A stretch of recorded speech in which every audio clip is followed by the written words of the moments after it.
Welcome, dear friends, to a comprehensive journey through the world of legendary Pokémon, those rare, powerful, and mythical creatures that stand apart from ordinary Pokémon through their unique status, their incredible abilities,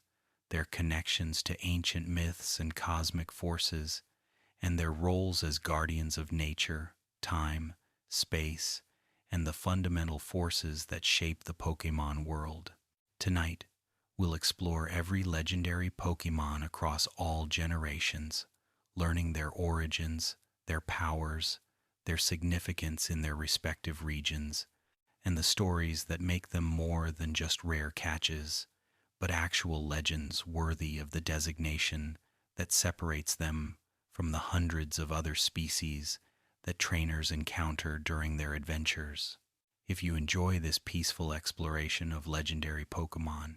please consider subscribing to the channel and share in the comments which legendary Pokémon is your favorite and why. I love hearing from fellow trainers about the creatures that captured their imaginations and their hearts. So settle into comfort, close your eyes whenever sleep calls, and let us begin this gentle journey through legends told in games,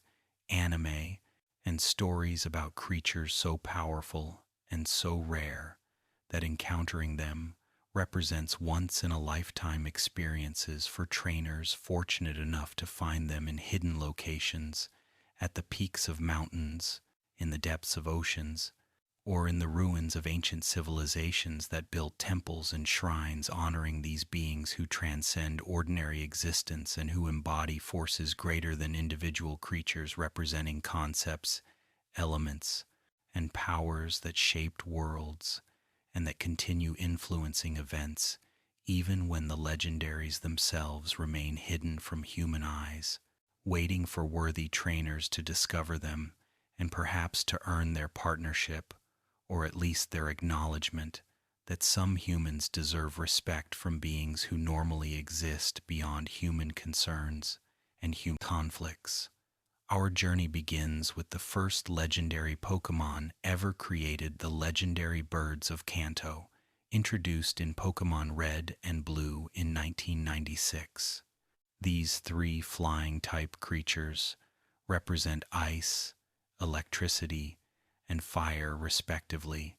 forming a trio of powerful beings that nest in remote, dangerous locations throughout the Kanto region where few trainers dare to venture and where those who do venture must be prepared for challenges beyond what ordinary routes and caves present to travelers.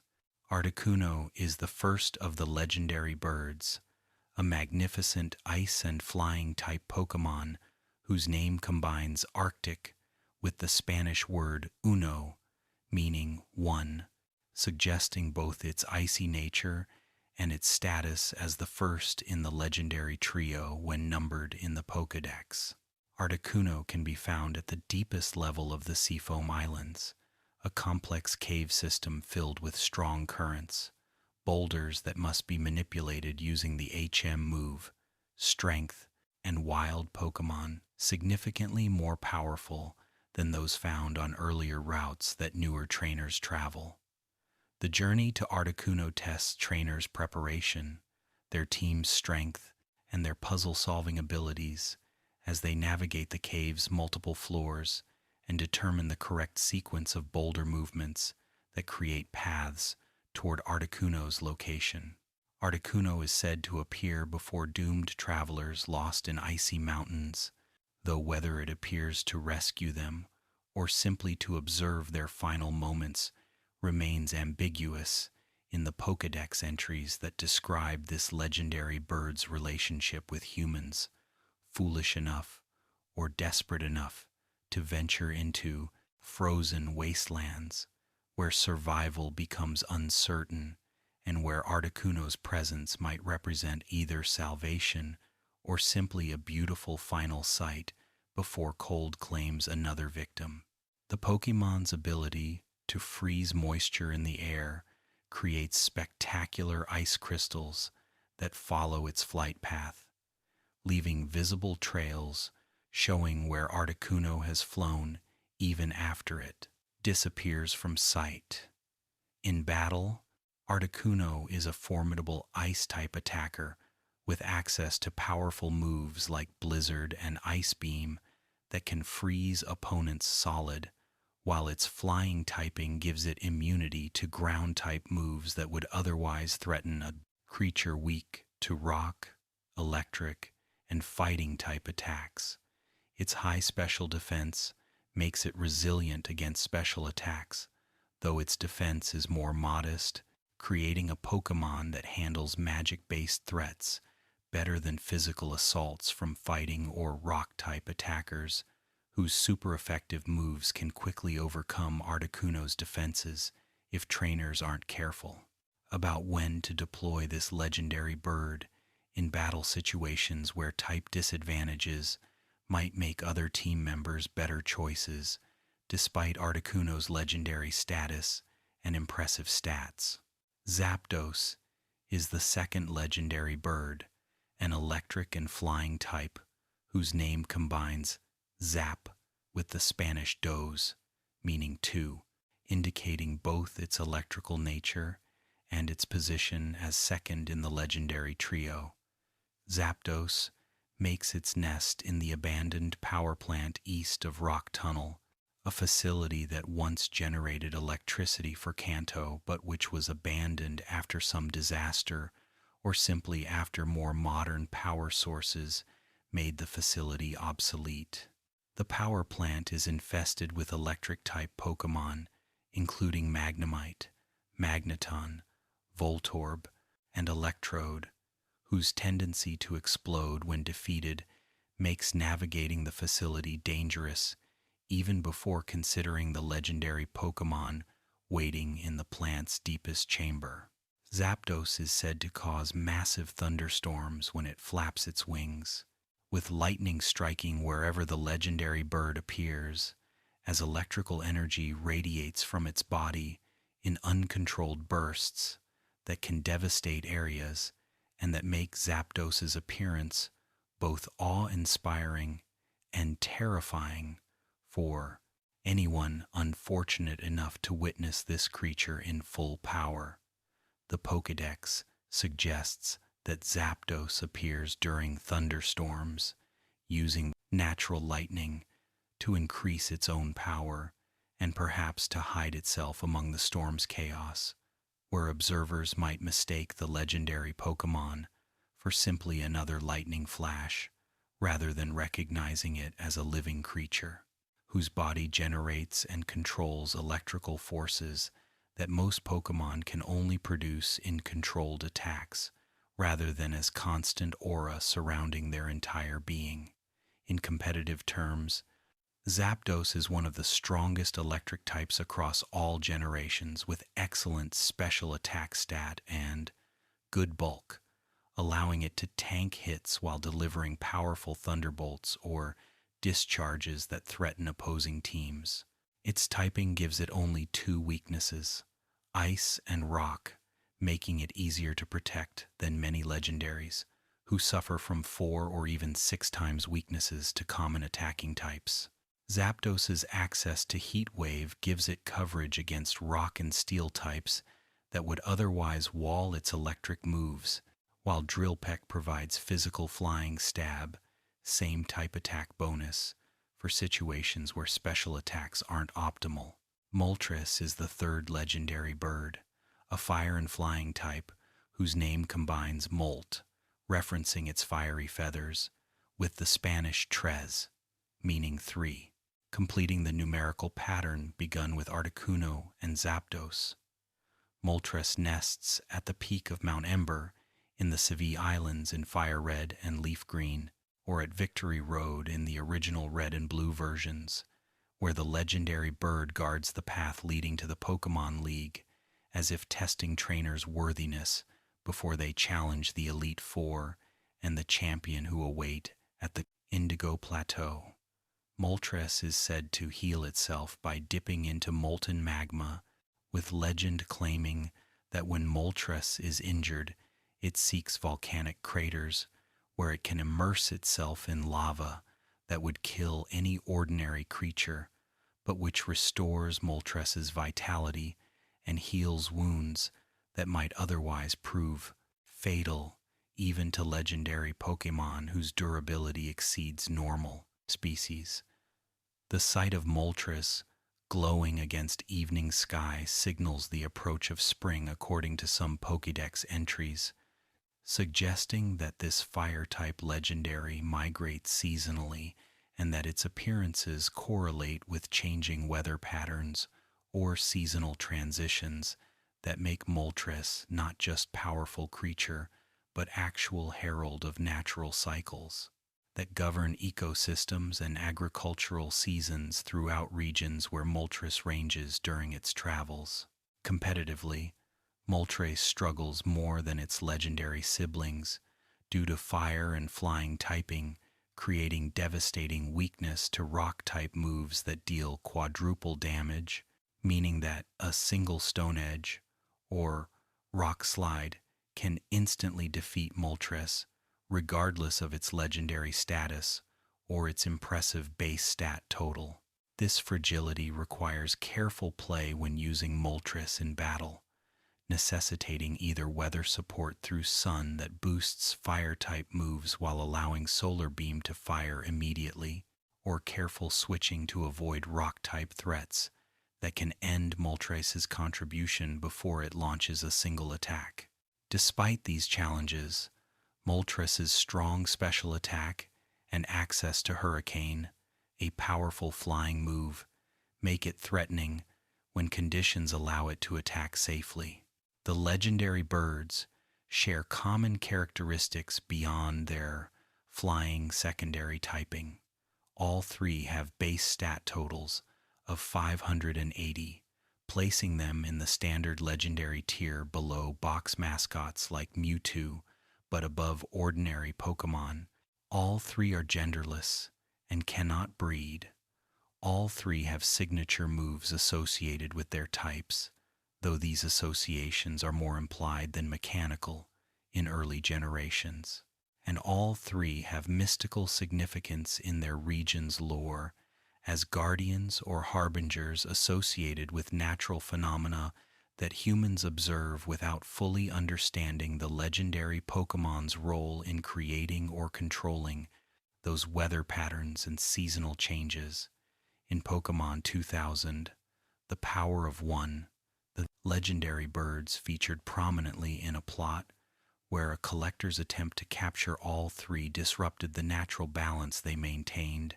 causing catastrophic weather events that threatened to destroy the Orange Islands until Lugia intervened to restore order and until the birds returned to their proper roles as elemental guardians, whose presence maintained atmospheric stability that the region depended upon for survival. The movie established that legendary Pokémon serve purposes beyond just being rare, powerful creatures. They're essential components of natural systems whose removal or disturbance creates cascading failures, affecting entire ecosystems, and potentially threatening human civilization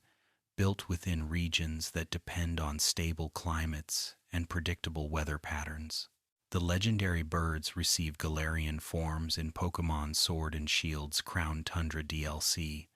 reimagining them with different typings and abilities while maintaining their legendary status. Galarian Articuno became Psychic and Flying type with signature move Freezing Glare.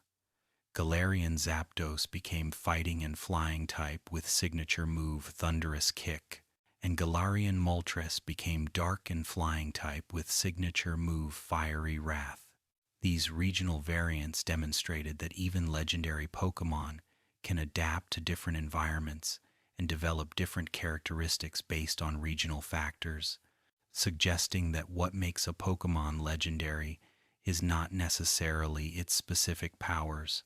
but rather its rarity and its significance within ecosystems and cultures, where it appears regardless of what specific form that appearance takes.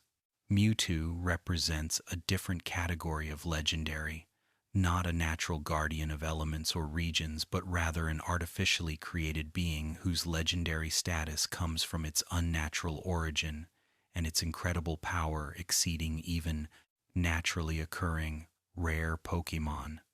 who were born rather than made in laboratories by scientists,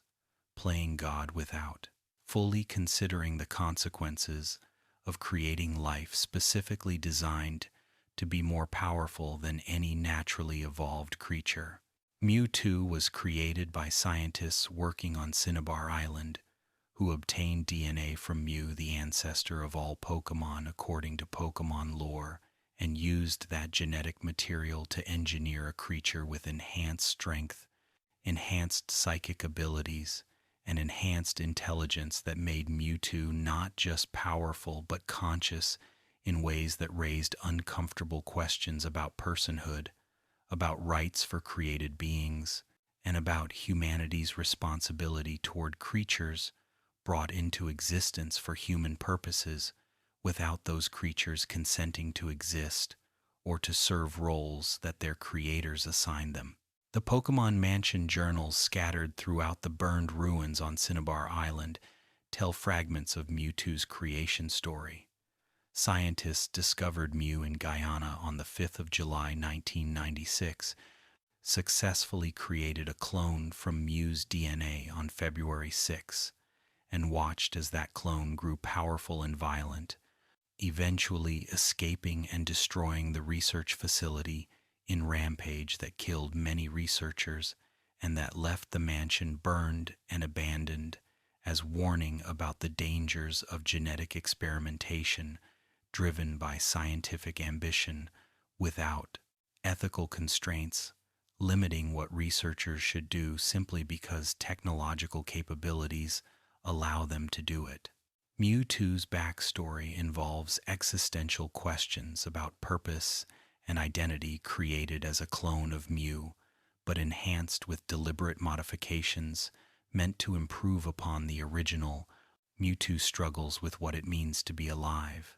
what purpose a created being serves, and whether clones and artificial life deserve the same consideration as naturally born creatures whose existence wasn't orchestrated by scientists pursuing knowledge or power without concern for the suffering their experiments might create. These questions drive Mewtwo's actions in Pokémon, the first movie, where Mewtwo creates its own army of cloned Pokémon to prove that clones are superior to originals, leading to conflict with Ash and eventually to understanding that origins don't determine worth and that all life deserves respect. In battle, Mewtwo is one of the strongest Pokémon ever created, with base stat total of 680, the same as most box legendary mascots, and 100 points higher than the standard legendary tier where the legendary birds exist. Mewtwo's special attack of 154 is among the highest in the franchise, allowing it to devastate opponents with Psychic, Psystrike, Shadow Ball, Ice Beam, or any of numerous other special attacks that Mewtwo learns naturally or through TMs that give it coverage against its few weaknesses. Its speed stat of 130 ensures it moves before most opponents, combining with its power to create Sweeper that can single-handedly dismantle entire teams if not properly countered, with dark types immune to psychic attacks, or with physically bulky Pokémon who can survive Mewtwo's special attacks and retaliate with super effective Bug, Ghost, or Dark-type moves. Mewtwo's dominance in early competitive Pokémon led to its consistent banning from most tournament formats,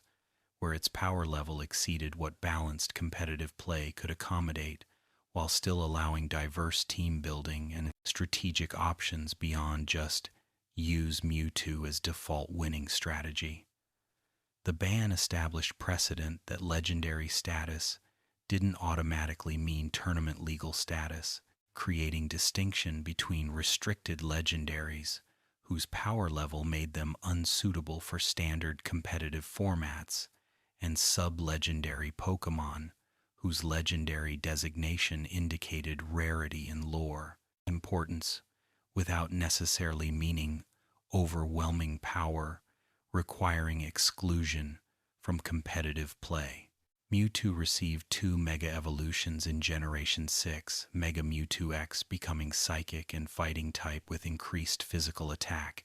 and Mega Mewtwo Y remaining pure Psychic but gaining more special attack, reaching 194 base stat that made it the strongest special attacker in competitive Pokémon history. These Mega Evolutions demonstrated that even legendary Pokémon considered impossibly powerful could be enhanced further, raising questions about power creep in competitive balance and about whether adding stronger forms to already dominant Pokémon served game health or simply escalated power levels, requiring other Pokémon to receive similar boosts to remain viable in environments where Mega Mewtwo existed. Mewtwo appears in Cerulean Cave in Kanto after players defeat the Elite Four and become champion, finding this ultimate challenge waiting in cave depths where the strongest wild Pokémon in Kanto dwell. The battle against Mewtwo represents final test of player skill with level 70 Mewtwo, significantly stronger than any trainer's Pokémon during first playthrough, forcing players to either grind their team to comparable levels or to use strategic combinations of status effects, type advantages, and careful resource management to whittle down Mewtwo's health until it can be caught in Ultra Balls or other specialty balls that increase catch rates against powerful targets who resist, capture, and who break free from Pokeballs. Unless weakened sufficiently, and unless trainers bring adequate supplies for extended catching attempts that might require dozens of balls before successfully adding Mewtwo to their team. Mew represents perhaps the most mysterious legendary Pokémon, existing as number 151 inches, the original Pokédex, despite not appearing in normal gameplay, and despite Nintendo initially refusing to acknowledge its existence in official materials, while rumors spread through playgrounds about this pink psychic cat that supposedly contained DNA of all Pokémon species and that could learn any TM move regardless of type or whether other psychic types could learn those moves. Mew was added to Pokémon Red and Green at the last minute by programmer Shigeki Morimoto, who discovered unused space in the game's code after debugging removed some space-consuming errors, allowing him to secretly insert Mew's complete data without telling other Game Freak staff or Nintendo about the addition that would become gaming legend. Morimoto's secret remained unknown until Nintendo prepared to launch the Pokémon trading card game and decided to include Mew as a special promotional card that would drive interest in the card game's launch, requiring Nintendo to acknowledge that Mew existed in the video games, despite not being obtainable through normal gameplay. Mew's initial distribution method required attending specific Nintendo events where staff would directly transfer Mew to attendees' games using special distribution cartridges, creating exclusivity that made Mew the ultimate status symbol among Pokémon players who could prove they owned legitimate Mew that hadn't been obtained through glitches or cheating devices. The events created remarkable scenes where thousands of children and parents lined up for hours, waiting for their turn to receive Mew transferred to their games, demonstrating Pokémon's cultural impact and the value that fans placed on owning rare Pokémon even when those Pokémon weren't particularly stronger than other legendary Pokémon available through normal gameplay. According to Pokédex entries and Pokémon lore, Mew is considered the ancestor of all Pokémon with DNA containing genetic information from every Pokémon species, suggesting that all modern Pokémon evolved from common ancestor whose incredible genetic diversity allowed it to spawn the hundreds of different species that now populate the Pokémon world. This origin story raises scientific questions about how evolution works in Pokémon world and whether Mew literally birthed all other species, or whether Mew represents the earliest common ancestor whose descendants diverged into the type-specialized species that trainers encounter throughout various regions. Mew's ability to learn any TM move makes it one of the most versatile Pokémon in competitive play, capable of running special attacking sets, physical attacking sets, support sets with status moves and healing, or mixed sets, combining multiple approaches that opponents can't easily predict. This versatility makes Mew valuable in formats where it's legal, despite having base stats of only 100 across all 6 stats, lower than most restricted legendaries, but perfectly distributed without weaknesses or dump stats that would limit its viability in specific roles. Mew's signature move, Transform No. That's Ditto. Mew doesn't have a signature move in early generations, which is itself notable given that most legendary Pokémon have signature moves that only they can learn. Later generations would give Mew several event-exclusive moves not normally in its move pool, but in the original games Mew's distinction came from learning every TM rather than from having unique moves that no other Pokémon could access. Mew features prominently in Pokémon, the first movie, as the innocent counterpart to Mewtwo's angry confusion, representing natural life that exists without questioning its purpose or its worth, because it simply is, whereas Mewtwo represents created life, struggling with existential questions about meaning and about whether artificial origins make it inferior to naturally born creatures. Their battle demonstrates that created beings can be as powerful as natural beings, and that origins ultimately don't determine value. The conflict resolves not through one proving superior, but through both recognizing that fighting serves no purpose, and that coexistence benefits everyone more than continued conflict over philosophical questions that have no objective answers. The many myths surrounding Mew in early Pokémon fandom created legendary status extending beyond its official legendary designation. Rumors about finding Mew under the truck near the S and persisted for years despite being completely false. Stories about elaborate button sequences or specific action chains that supposedly triggered Mew encounters spread through schoolyards and early internet forums, and legitimate glitches allowing Mew encounters in Japanese red and green, though not in international red and blue, created confusion about what methods worked and what methods were just wishful thinking or deliberate misinformation from sources claiming to have obtained Mew through secret methods that they conveniently couldn't reproduce or prove. Generation 2's legendary trio introduced roaming mechanics where these creatures fled from encounters unless prevented by specific moves, creating gameplay challenge distinct from stationary legendaries, who could be repeatedly challenged after saving before their encounters. The legendary beasts Raikou, Entei, and Suicune were created when Ho-Oh resurrected 3 Pokémon who died in the fire that burned the Brass Tower in Ecruteak City, transforming them into legendary beings representing Thunder, Fire, and North Wind, respectively. Raikou is the Thunder Pokémon, a quadrupedal electric type resembling a saber-toothed tiger with yellow and black coloring and a cloud-shaped crest on its back that generates thunderclouds wherever it travels. Raikou is said to descend from thunderclouds with lightning crashes announcing its arrival, racing across lands at speeds faster than lightning itself, while its roar sends shock waves through air that create additional thunder,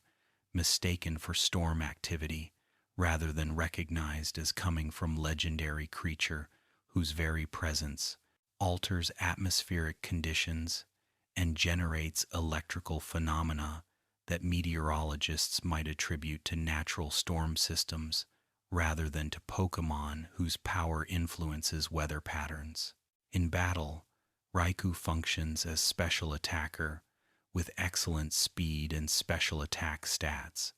backed by useful special defense, allowing it to tank special hits while delivering powerful thunderbolts or using its signature move, Thunder Fang, in physical sets that utilize Raikou's decent attack stat. Raikou's access to Calm Mind allows it to boost both special attack and special defense simultaneously, creating setup sweeper that becomes increasingly difficult to stop after gaining several boosts that allow it to overpower even resistant opponents through sheer stat advantages gained from setup opportunities. The roaming mechanic made catching Raikou frustrating for many players who had to track it across Johto by monitoring which route it currently occupied, repeatedly encountering it in attempts to inflict damage or status conditions that would persist across encounters, and eventually trapping it with mean look or similar moves that prevented fleeing before weakening it sufficiently to catch. The frustration taught players about patience and preparation while creating memorable challenges where successfully catching roaming legendaries felt genuinely rewarding after investing significant effort into multi-stage hunts that required more planning than stationary, legendary encounters that could be attempted repeatedly until successful. Entei is the volcano Pokémon, a fire type resembling a lion with brown fur, white chest, and a faceplate suggesting both crown and mask. Entei is said to be born whenever a new volcano appears, with legend claiming that when Entei roars, volcanoes erupt in fury, matching this legendary beast's temperament and power. Entei represents fire's destructive potential and its creative force. Volcanic eruptions destroy existing landscapes but create new land and new mineral-rich soil, supporting future growth, making Entei simultaneously destroyer and creator, whose actions eliminate what exists while making possible what comes next. Entei starred in Pokémon 3, the movie, as Molly Hale's protector manifested by the Unknown,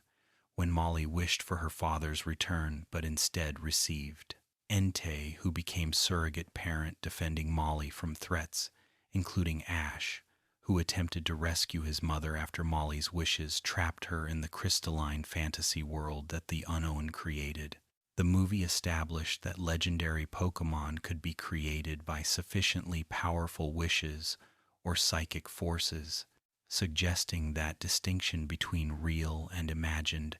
becomes blurred when dealing with creatures whose existence already transcends normal biological rules governing how ordinary Pokémon reproduce and survive. Competitively, Entei functions as physical attacker with high attack stat and decent bulk, allowing it to switch into attacks and retaliate with Sacred Fire, its signature move that has 50% burn chance, making it excellent for crippling physical attackers who rely on attack stat that burn halves.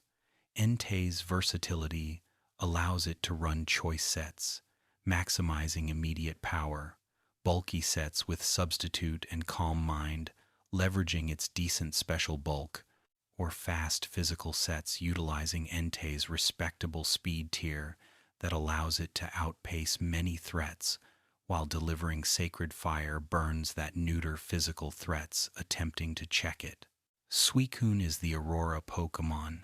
a water type resembling a blue cheetah or Keelin with white diamond-shaped spots and flowing purple mane suggesting wind or water in constant motion. Suicune is said to embody the North Wind's compassion,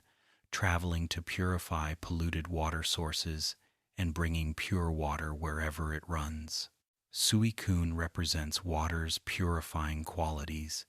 and its essential role in sustaining life, positioning this legendary beast as protector and healer rather than as destroyer or guardian in more martial senses that other legendaries embody. Suicune featured prominently in Pokémon Crystal as that version's mascot legendary, appearing throughout the player's journey in multiple cities, before finally being encountered at Tin Tower after players proved themselves worthy through helping various people and Pokémon during their adventure. This extended interaction created narrative relationship with Suicune that other roaming legendaries lacked, making Suicune feel less like random encounter and more like test,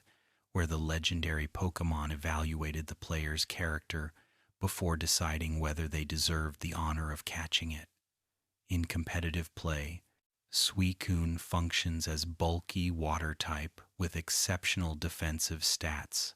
allowing it to wall many physical and special attackers while gradually boosting its stats with Calm Mind until it becomes unstoppable force, capable of sweeping entire teams after sufficient setup. Suicune's access to rest and sleep talk creates recovery options that allow it to heal damage while still taking actions, making it incredibly difficult to wear down through conventional damage when it can repeatedly heal to full health, while setting up Calm Mind boosts that eventually allow it to muscle through even resistant opponents. Through overwhelming stat advantages, the legendary beasts share base stat total of 580 like the legendary birds, placing them in standard legendary tier where they're powerful but not overwhelmingly so, making them legal in more restricted tournament formats, while still maintaining legendary status and lore significance. Their roaming mechanics were divisive among players. Some enjoyed the hunt and the challenge of tracking and catching these elusive creatures, while others found the mechanics frustrating and tedious when roaming. Legendaries fled before being caught and required tracking across entire regions in hopes of eventually weakening them sufficiently to catch them after numerous encounters. Lugia and Ho-Oh represent Generation 2's box mascot legendaries, featuring in Pokémon Silver and Gold respectively as powerful psychic, divided by flying and fire, divided by flying types associated with the Twin Towers in Ecruteak City that embodied Johto's history and its connection to legendary Pokémon who once roosted in these towers before disaster struck. Lugia is the diving Pokémon, a massive silver creature resembling both dragon and bird, with psychic powers sufficient to create devastating storms through mere wing flaps that generate winds capable of destroying buildings and leveling entire cities if Lugia flew at full power rather than remaining submerged in ocean depths where its presence doesn't threaten surface dwellers. According to legend, Lugia sealed itself away on the ocean floor because its power was too dangerous to exercise near civilization, creating myth of protector who protects by removing itself from those it would protect, ensuring through absence rather than through presence that its power doesn't accidentally harm those who would suffer if Lugia acted carelessly. Lugia features prominently in Pokémon 2000, where it serves as guardian maintaining balance between the three legendary birds, whose conflict threatens to destroy the Orange Islands through catastrophic weather events until Lugia intervenes and until Ash fulfills his role as the Chosen One, gathering treasures from each bird's island to play the ancient song that calls Lugia and that proves humanity's worthiness to receive legendary assistance in crises that humans often create through hubris or ignorance, but which they cannot solve without intervention from forces greater than human technology or human power. In battle, Lugia functions as one of Pokemon's best defensive walls with incredible base, 130, defense and special defense stats backed by solid HP, allowing it to tank hits from virtually any opponent while healing with Roost and Recover, and while dealing respectable damage with Aeroblast, its signature move, dealing good power with high critical hit ratio that makes Lugia threatening despite its modest 90 base special attack that seems low for legendary Pokémon, but which combines with Lugia's bulk to create threat that cannot be ignored, even when its damage output doesn't immediately threaten unprepared opponents who underestimate its offensive capabilities. Lugia's signature ability, Multi-Scale, halves damage when Lugia is at full HP, making it incredibly difficult to KO without first dealing chip damage breaking Multi-Scale, or without using multi-hit moves that break Multi-Scale on first hit and then deal full damage on subsequent hits. This ability makes Lugia's already exceptional bulk even more frustrating to overcome, requiring specific strategies and team compositions built to handle walls that recover health faster than normal attacks, can deplete it when the wall's defensive stats and abilities work together, creating nearly unbreakable defensive core that teams lacking appropriate countermeasures cannot adequately pressure. Ho-Oh is the rainbow Pokémon, a massive phoenix-like creature with golden and red plumage that shimmers with rainbow colors when light strikes its sacred feathers that are said to bring joy to those who see them. Ho-Oh embodies resurrection and renewal through its connection to the three Pokémon it resurrected as the legendary beasts after they died in the Brass Tower fire, demonstrating power over life and death that positions Ho-Oh as one of the Pokémon world's most powerful beings whose capabilities extend beyond just battle prowess into fundamental forces governing existence itself. According to legend, Ho-Oh's feathers contain rainbow light that brings eternal happiness to their bearers, though this claim's verification proves difficult since Ho-Oh rarely appears before humans, and since those who do see it experience circumstances, making it difficult to separate Ho-Oh's influence from normal joy that might occur regardless of legendary Pokémon intervention. The legend serves narrative purpose, suggesting that legendary Pokémon bring blessings to worthy individuals, while also maintaining mystery about what those blessings actually entail and whether they're real phenomena or just correlation mistaken for causation when good things happen to people after they encounter rare creatures. In competitive battle, Ho-Oh functions as powerful mixed attacker with massive base 130 attack and special attack stats, allowing it to threaten opponents with either physical moves like Brave Bird and Earthquake, or special moves like Sacred Fire and Earthquake. Fire Blast, depending on what set opponents face and what coverage they lack for handling Ho-Oh's diverse offensive options. Ho-Oh's signature move, Sacred Fire, combines excellent 100 base power with 50% burn chance and perfect accuracy, making it one of the best fire-type moves in competitive Pokémon, and making Ho-Oh's stab fire attacks exceptionally threatening to any team lacking solid fire resistances or water types capable of tanking Sacred Fire, while dealing super effective damage that threatens Ho-Oh's modest 90 base speed that leaves it vulnerable to faster threats. Ho-Oh's signature ability, Regenerator, heals 33% of its maximum HP whenever it switches out, creating incredible longevity that allows Ho-Oh to repeatedly pivot into attacks and then switch out healing damage taken, making it incredibly difficult to wear down through conventional means when it can repeatedly heal while maintaining offensive pressure through powerful attacks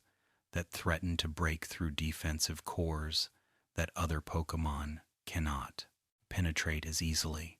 The Tower Duo's connection to Acrutiac City's history creates narrative significance beyond their individual power, positioning them as guardians of Johto, who watch over the region from above, while residing in locations accessible only to trainers who prove themselves worthy through collecting all gym badges and through demonstrating commitment to completing their journey before attempting to catch these ultimate challenges that await those who reach Victory Road and Indigo Plateau. And so concludes the first part of our journey through legendary Pokémon, having explored the legendary birds who guard Kanto's remote locations, Mewtwo, whose artificial creation raised questions about life and purpose, Mew, whose genetic diversity made it ancestor of all Pokémon, the legendary beasts who roam Johto, and Lugia and Ho-Oh who embody sea and sky, death and rebirth. Rest now if sleep calls, or continue to Part 2, where we'll discover Hoenn's legendary giants, the Dimension Guardians, and the creatures who shaped continents and oceans. Sleep gently, dear friends. Welcome back, dear friends, to our continuing journey through the world of legendary Pokémonday. In this second part, we'll explore the Titans of Hoenn who shaped land and sea, the Dimension Guardians of Sinnoh who control time and space itself, the Lake Guardians who gave humanity knowledge and emotion, and the various smaller legendary beings who serve important roles in their region's ecosystems and mythologies, even when their power doesn't match the world-shaping capabilities of the mightiest legendaries. So settle back comfortably, close your eyes when sleep beckons, and let us continue discovering these remarkable creatures whose legends span generations and whose significance transcends their battle capabilities to encompass their roles as guardians, creators, and embodiments of natural forces that shape the Pokémon world in ways both subtle and dramatic. Generation 3 introduced the legendary Titans, 3 ancient golems created in antiquity and sealed away in chambers throughout Hoenn, accessible only to trainers who solved elaborate puzzles involving Braille inscriptions that required players to either understand Braille or to consult external resources, translating the ancient writing system that Game Freak used to create mysterious atmosphere around these sealed Pokémon whose imprisonment suggested they were dangerous beings requiring containment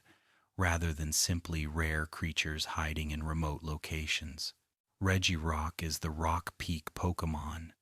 an entirely rock-type golem composed of rocks from different geological eras that it periodically replaces when damaged,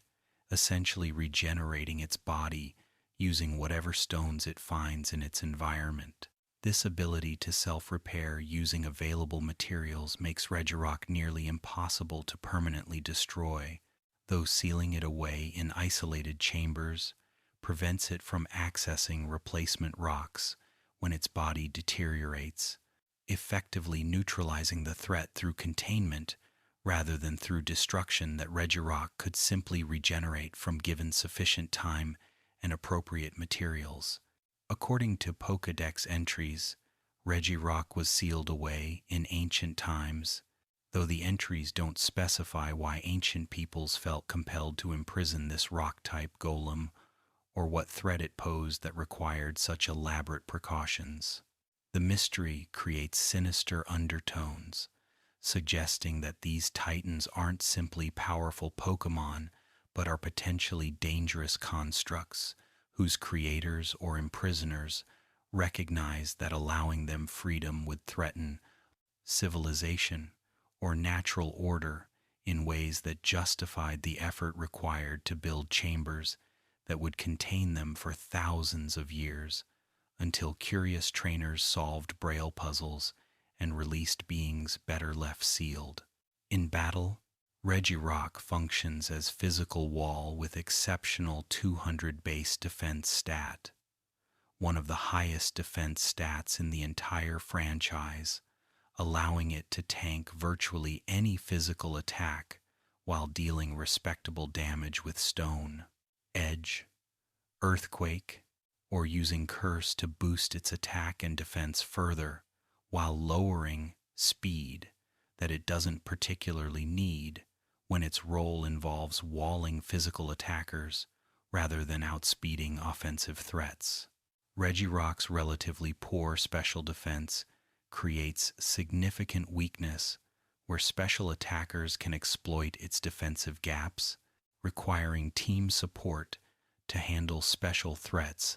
that Regirock cannot adequately check despite its legendary status and its exceptional physical bulk. Regice is the iceberg Pokémon, an ice-type golem formed from ice created during the Ice Age that remains frozen regardless of environmental temperature, existing as ancient ice that modern conditions cannot melt, even when exposed to flames or to tropical heat that would vaporize ordinary ice instantly. This imperviousness to melting suggests that Regice isn't simply frozen water, but is some form of magical or exotic ice with properties that normal ice lacks, making Regice not just cold but fundamentally different from natural ice in ways that allow it to exist in regions where ordinary ice types would struggle to survive. Regice's Pokédex entries describe its body temperature as negative 328 degrees Fahrenheit, which is below absolute zero, the theoretical coldest possible temperature in our universe, where atomic motion ceases entirely. This physically impossible temperature suggests either that Pokédex entries aren't scientifically rigorous, which multiple entries confirm through impossible claims about various Pokémon, or that Pokémon world physics differ from our reality in ways allowing temperatures below absolute zero through mechanisms that our science doesn't recognize as possible within known physical laws governing thermodynamics and atomic behavior. Competitively, Regice mirrors Regirock, but with defensive specialization reversed. Regice boasts 200 base special defense,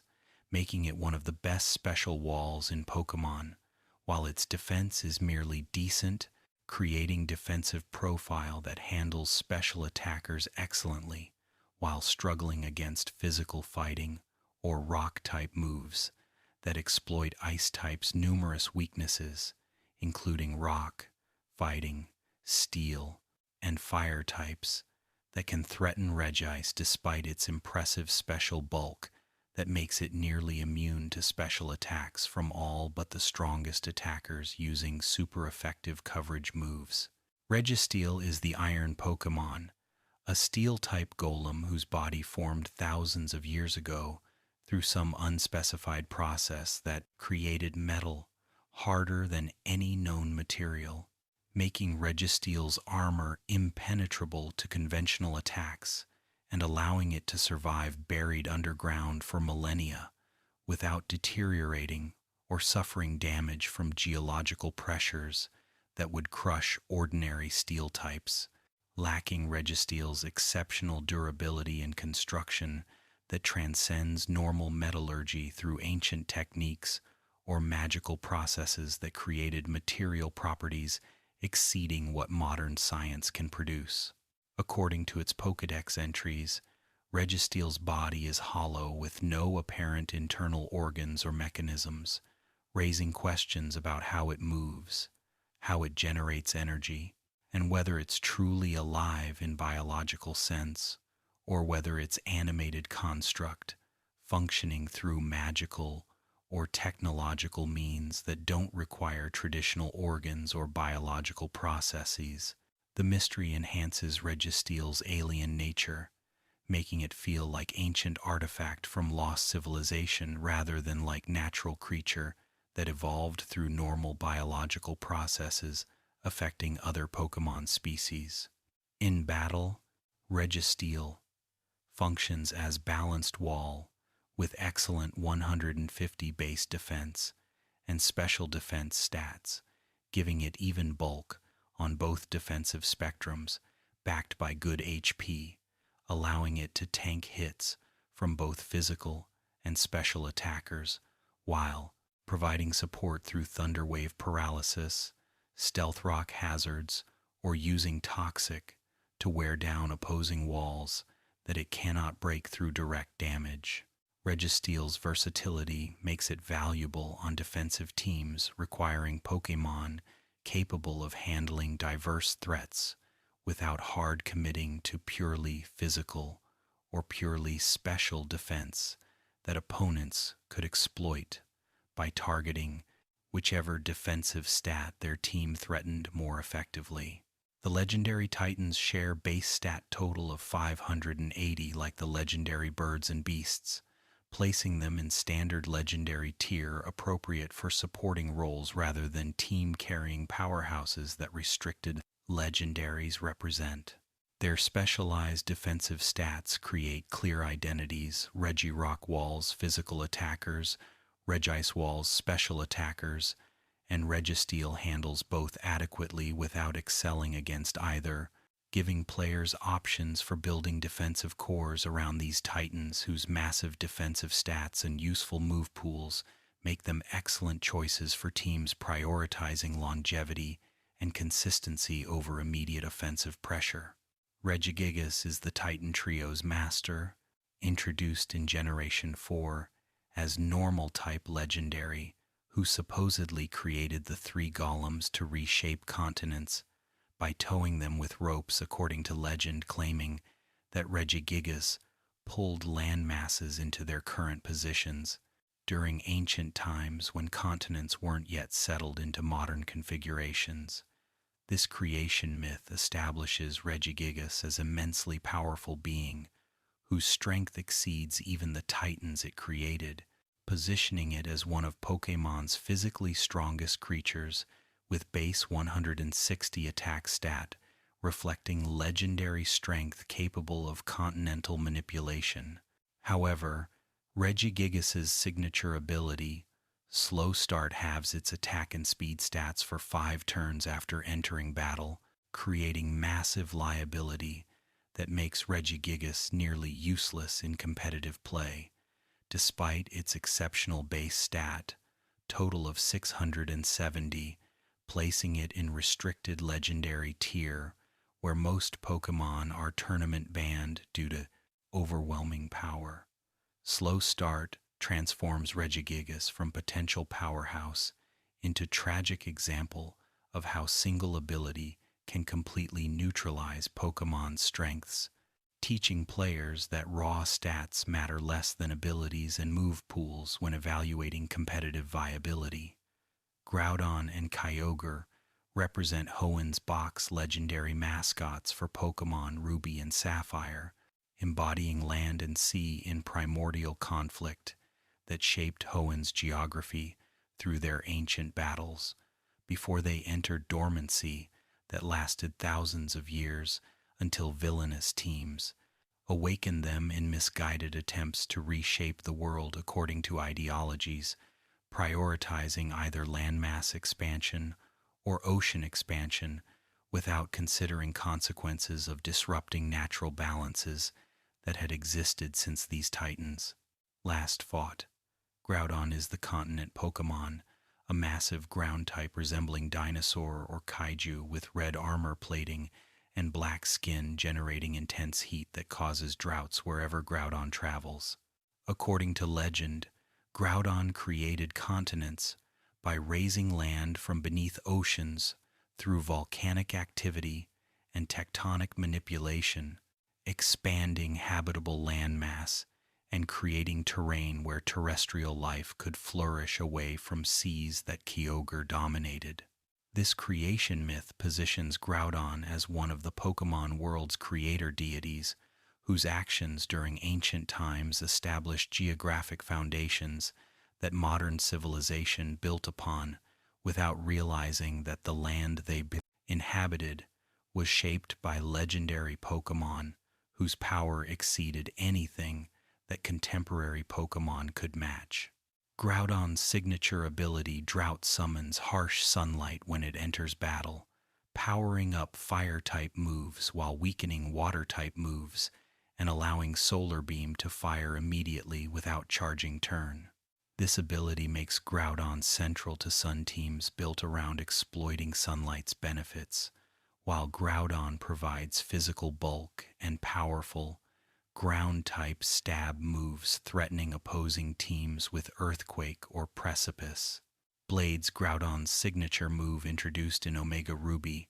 dealing massive damage to all opponents in double battles while maintaining perfect accuracy,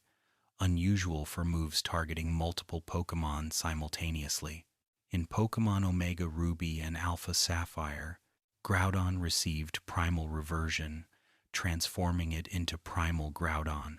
a ground and fire type with even higher stats and Desolate Land ability, creating extremely harsh sunlight that completely negates Water-type moves, making Primal Groudon immune to its primary weakness, while gaining Fire-type STB moves that benefit from Sunlight Boost, creating absolutely devastating offensive presence that dominated restricted formats where it was legal until banned from most tournaments due to centralizing metagames around either using Primal Groudon or building entire teams specifically to counter it. Kyogre is the Sea Basin Pokémon, a massive water-type resembling whale or orca, with blue and white coloring and red markings, suggesting both grace and power as it glides through ocean depths, generating storms and heavy rainfall wherever it surfaces. According to legend, Kyogre expanded the oceans through generating torrential rains that flooded lowlands and created seas where previously dry land existed, making Kyogre counterpart and opponent to Groudon, whose continental expansion threatened to eliminate oceans that Kyogre dominated. Their ancient conflict created mythological explanation for geographic features throughout Hoenn, where some areas are mountainous and dry, while others are heavily flooded or feature extensive water routes connecting cities and towns. Kyogre's signature ability, Drizzle, summons rain when it enters battle, powering up Water-type moves, while weakening Fire-type moves and making Thunder have perfect accuracy, without risk of missing that normally accompanies this powerful but inaccurate Electric-type attack. Rain also activates Swift Swim ability on other team members, potentially doubling their speed and creating offensive pressure from multiple angles simultaneously. This support utility makes Kyogre valuable beyond its personal offensive capabilities by enabling teammates to sweep while opponents struggle to contain multiple threats, moving before their Pokémon can respond. Primal Kyogre gained water and water typing. No, it remained pure water but gained significantly boosted stats and Primordial Sea ability, creating heavy rain that completely negates Fire-type moves, similar to how Primal Groudon's Desolate Land negates water moves. This ability makes Primal Kyogre incredibly difficult to counter since its primary weakness becomes entirely ineffective, while rain-boosted water spouts and origin pulses devastate opposing teams with damage output exceeding what most Pokémon can survive without specific investment in water resistance and exceptional special bulk, allowing them to tank hits that would KO ordinary Pokémon regardless of type advantages. The primal form's weather abilities cannot be overwritten by normal weather-setting abilities like Drought or Drizzle from non-primal sources, creating weather wars where only Primal Groudon can override Primal Kyogre's Rain,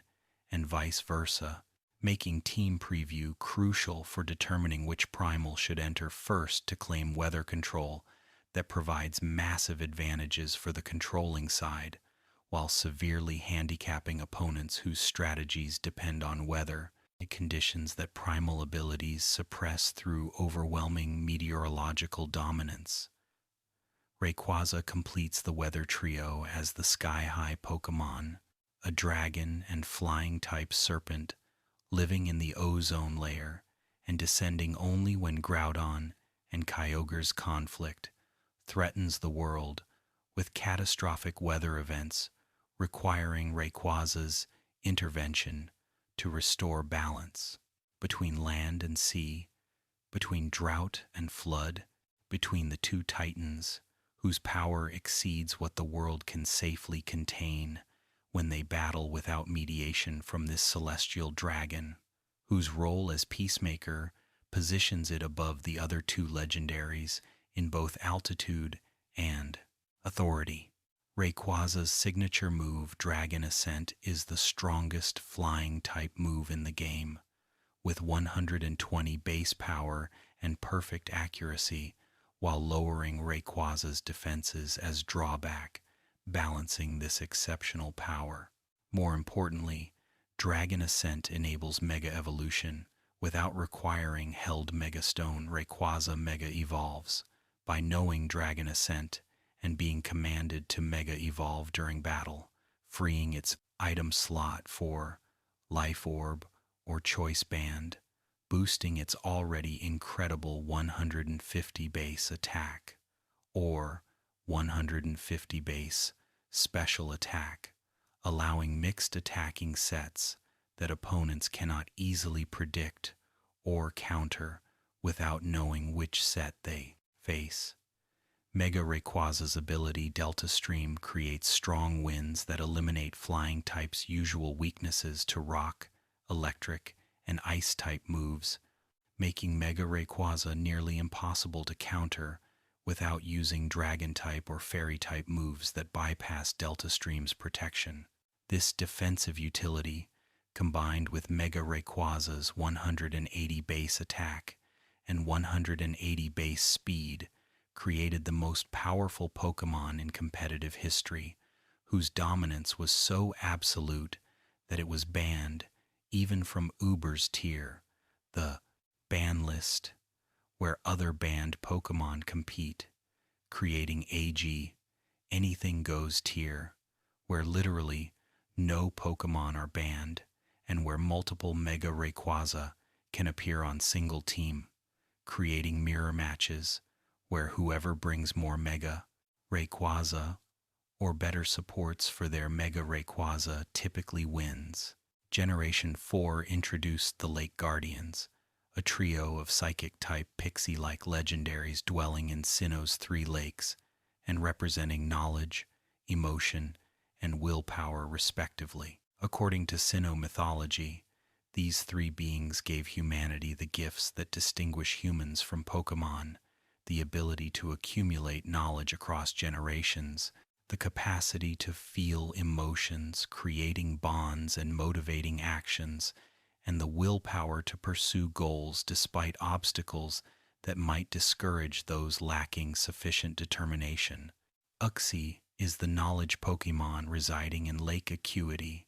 embodying wisdom and learning accumulated across millennia of existence, observing the world from its hidden dwelling place beneath the lake's surface. According to Pokédex entries, anyone who looks into Uxie's eyes instantly loses all memories, creating defense mechanism, protecting Uxie from threats, while also ensuring that the knowledge Uxie possesses remains safe from those who might misuse information that legendary Pokémon accumulate through their exceptionally long lifespans and their unique perspectives on events that ordinary beings cannot fully comprehend. This memory erasing ability raises disturbing questions about how many people might have encountered Uxie and forgotten that encounter entirely, potentially living rest of their lives with unexplained gaps in their memories that they attribute to other causes, rather than recognizing that they witnessed legendary Pokémon and paid the price for that forbidden sight through losing. Memories that Uxie erased to protect itself and to protect the knowledge it guards from human interference or exploitation. In battle, Uxie functions as support Pokémon with excellent 130 base defense, allowing it to set up Stealth Rock hazards or Thunder Wave paralysis before opponents can KO it, despite its mediocre HP and special defense that make it vulnerable to strong special attacks from dark or ghost types, exploiting Psychic's weaknesses. Uxie's perfect base, 75 stats in HP, attack, special attack, and speed create unusual distribution where it has no obvious strengths or weaknesses except its exceptional defense, making it clearly specialized for physical walling, despite being psychic type traditionally associated with special attacks rather than physical bulk. Mesprit is the emotion Pokémon residing in Lake Verity, embodying feelings and empathy that allow beings to connect with each other through shared emotional experiences, creating relationships, transcending mere transactional exchanges. According to Pokédex entries, Mesprit brought humans the ability to feel sorrow and joy, suggesting that without Mesprit's gift, humanity would exist in emotionless state, unable to appreciate beauty, or to mourn loss, or to experience love, binding people together in ways that pure logic cannot explain or replicate through algorithms lacking emotional understanding. Mesprit shares roaming mechanics with the legendary beasts, fleeing from encounters unless trapped by mean look or similar moves, preventing escape before trainers can weaken and catch it. This roaming behavior makes Mesprit frustrating to catch despite being less powerful than other legendaries who remain stationary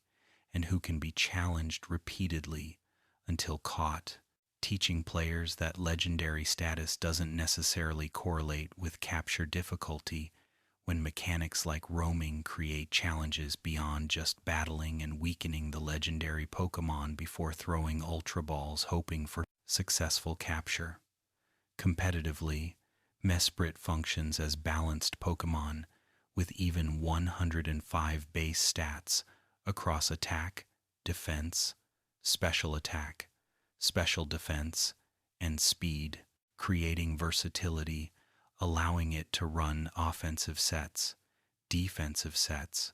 or support sets depending on what team needs from this slot that Mesprit fills adequately without excelling at any particular role, but without having obvious weaknesses that prevent it from functioning in roles that teams require from Psychic-type legendaries, providing utility beyond raw power. Azelf is the willpower Pokémon residing in Lake Valor, embodying determination and drive, motivating beings to pursue goals despite difficulties that might discourage those lacking sufficient commitment to their objectives. According to Pokédex entries, Azelf brought humans the determination to accomplish goals, suggesting that without Azelf's gift, humanity would lack ambition or persistence necessary for achieving complex objectives, requiring sustained effort across extended timeframes, where immediate gratification isn't available. The mythology positions these three lake guardians as essentially responsible for human consciousness and human civilization, without knowledge to accumulate learning, without emotions to motivate cooperation, and without willpower to pursue long-term goals. Humans would be significantly diminished creatures, lacking capacities that distinguish humanity from less intelligent species operating primarily on instinct rather than on reason, emotion, and determination, working together, creating beings capable of building civilizations spanning continents. In battle, Azelf functions as suicide lead with exceptional 125 base attack and special attack backed by 115 base speed, allowing it to outspeed most opponents and set up stealth rock hazards or taunt opposing leads before exploding with explosion, dealing massive damage to lead Pokémon trading Azelf's life for significant damage that creates advantageous positions for the remaining team members who benefit from hazards that Azelf established and from health advantage gained through explosion damage that Azelf inflicted before fainting. The Lake Guardian's balanced stats and support-oriented move pools make them valuable role players rather than team-carrying superstars, teaching players that legendary Pokémon serve diverse functions beyond just overwhelming opponents through superior stats, and that sometimes the most valuable contributions come from setting up hazards, spreading paralysis, or providing utility, enabling teammates to sweep rather than from personally dealing damage and KOing opponents directly. Dialga and Palkia represent Sinnoh's box mascots for Pokémon Diamond and Pearl, embodying fundamental forces of time and space that structure reality itself and that make existence possible by providing temporal continuity and spatial dimensions where events occur and where beings exist in locations rather than in formless void lacking structure or progression. Dialga is the temporal Pokémon, a steel and dragon type resembling armored dinosaur with clock motifs suggesting its dominion over time's progression. According to Sinnoh mythology, Dialga was born at the moment time began, emerging simultaneously with time's first instant and gaining power over temporal flow, allowing it to accelerate time, reverse time, or pause time depending on its will and its purposes when manipulating temporal dimensions that ordinary beings experience passively without ability to alter time's passage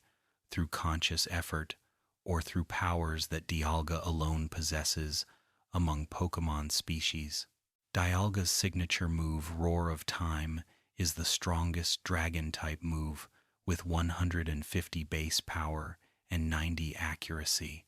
requiring recharge turn after use, creating risk-reward calculation where Dialga gains incredible power but becomes vulnerable during recharge turn when it cannot act and when opponents can freely attack or set up without fearing immediate retaliation. This drawback balances the move's exceptional power, preventing it from being used repeatedly without consequence that would make Dialga unstoppable if it could spam 150 base power moves without restriction. In competitive play, Dialga's Steel and Dragon typing creates remarkable defensive profile with single weakness to ground and resistances to 10 types, including Normal, Flying, Rock, Bug, Steel, Water, Grass, Electric, Psychic, and Dragon, while having immunity to Poison, making it incredibly difficult to threaten with coverage moves when most Pokémon lack access to ground-type attacks in their move pools. This defensive utility combines with exceptional 150 base, special attack, and good bulk, allowing Dialga to tank hits while threatening opponents with Draco Meteor, Flash Cannon, Thunder, or Fire Blast coverage, handling diverse threats that would otherwise wall pure Dragon or pure Steel attackers. Dialga's unique typing means it's the only Dragon type that doesn't fear Fairy-type moves that normally hard counter Dragon types through super effective damage and through immunity to Dragon-type attacks that other Dragon types rely on for primary stab damage. Steel's resistance to Fairy makes Dialga one of few Dragon types that can safely switch into Fairy types without immediately fearing KO from Play Rough or Moonblast or other powerful Fairy attacks that threaten ordinary Dragon types, whose otherwise excellent typing is severely compromised by weakness to the Fairy type that Generation 6 introduced specifically to counter Dragon type's dominance in Generation 5's metagame. Palkia is the spatial Pokémon, a water and dragon type resembling streamlined dragon or sea creature with pearl motifs on its shoulders, referencing its version's title. According to Sinnoh mythology, Palkia has power to warp space, creating portals between distant locations or distorting spatial dimensions to alter distances between objects, or even to create pocket dimensions existing outside normal space, where different physical laws might apply, allowing impossible process, geometries, or physics-defying phenomena that normal space cannot support. Palkia's signature move. Spatial Rend is a strong dragon-type move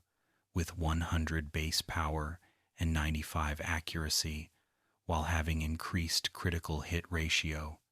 making it more reliable than Dialga's Roar of Time,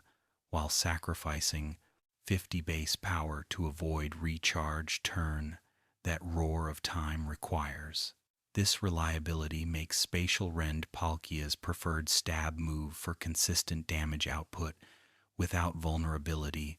that charging moves create when opponents get free turns to act without fearing immediate retaliation from Pokémon. Committed to recharge turns. Competitively, Palkia functions as powerful special attacker with 150 base special attack, matching Dialga's offensive prowess while possessing superior 100 base speed, allowing it to outspeed more threats and potentially sweep teams after they've been weakened by teammates softening defensive cores that would otherwise wall Palkia's Water and Dragon stab moves. Palkia's Water and Dragon typing creates single weakness to Dragon and Fairy while resisting Fire, Water, and Steel, giving it decent defensive profile, though not as impressive as Dialga's 10 resistances and immunity, making Dialga significantly bulkier despite similar base stat totals. The Time and Space duo's base stat total of 680 places them firmly in restricted legendary tier, where most Pokémon are banned from standard tournament formats due to overwhelming power that centralizes team building around, either including these Pokémon or specifically countering them with Pokémon and strategies that exist primarily to check these threats, rather than for their own merits, independent of metagame context, where restricted legendaries dominate unless explicitly banned. In Pokémon Platinum, both Dialga and Palkia can be captured post-game after first defeating Giratina in the Distortion world, allowing players to collect all 3 members of Sinnoh's creation trio on single save file, rather than requiring trading with other players who own different versions. This accessibility reflects these legendaries' importance to Sinnoh's mythology, where all 3 play essential roles in creation story, explaining universe's origins and structure through legendary Pokémon, whose powers shaped reality's fundamental properties that lesser beings accept without understanding the legendary forces that established physical laws and cosmic structures governing existence. Giratina completes Sinnoh's creation trio as the 3rd member representing antimatter, counterbalancing the matter that Dialga and Palkia embody through their control over time and space. According to Sinnoh mythology, Giratina was banished to the Distortion world for its violence during ancient times, when the universe was young, and when Giratina's destructive tendencies threatened creation that Dialga and Palkia had established, forcing Arceus, the creator deity, to exile Giratina to reverse world where it could not interfere with normal reality except through rare crossings, when barriers between dimensions weakened, allowing Giratina to emerge into our world, bringing chaos and distortion that threatened stability of regions where it appeared. Giratina has 2 forms, altered form appearing in our world with legs and more defensive stat distribution, and origin form appearing in the distortion world, or when holding Grecius orb with serpentine appearance and more offensive stat distribution, emphasizing Giratina's special attacks while reducing its defensive capabilities compared to altered. Forme's bulkier stat spread prioritizing survival over immediate damage output. The distortion world featured prominently in Pokémon Platinum as surreal dimension, where gravity operates unpredictably, where waterfalls flow upward, where platforms float disconnected from visible supports, and where spatial relationships seem arbitrary rather than following geometric rules that govern normal space. This visual representation of antimatter's alien nature creates one of Pokemon's most memorable environments, where players navigate impossible architecture, pursuing Team Galactic's leader Cyrus, who attempted to use the Giratina's power to create new universe, without spirit,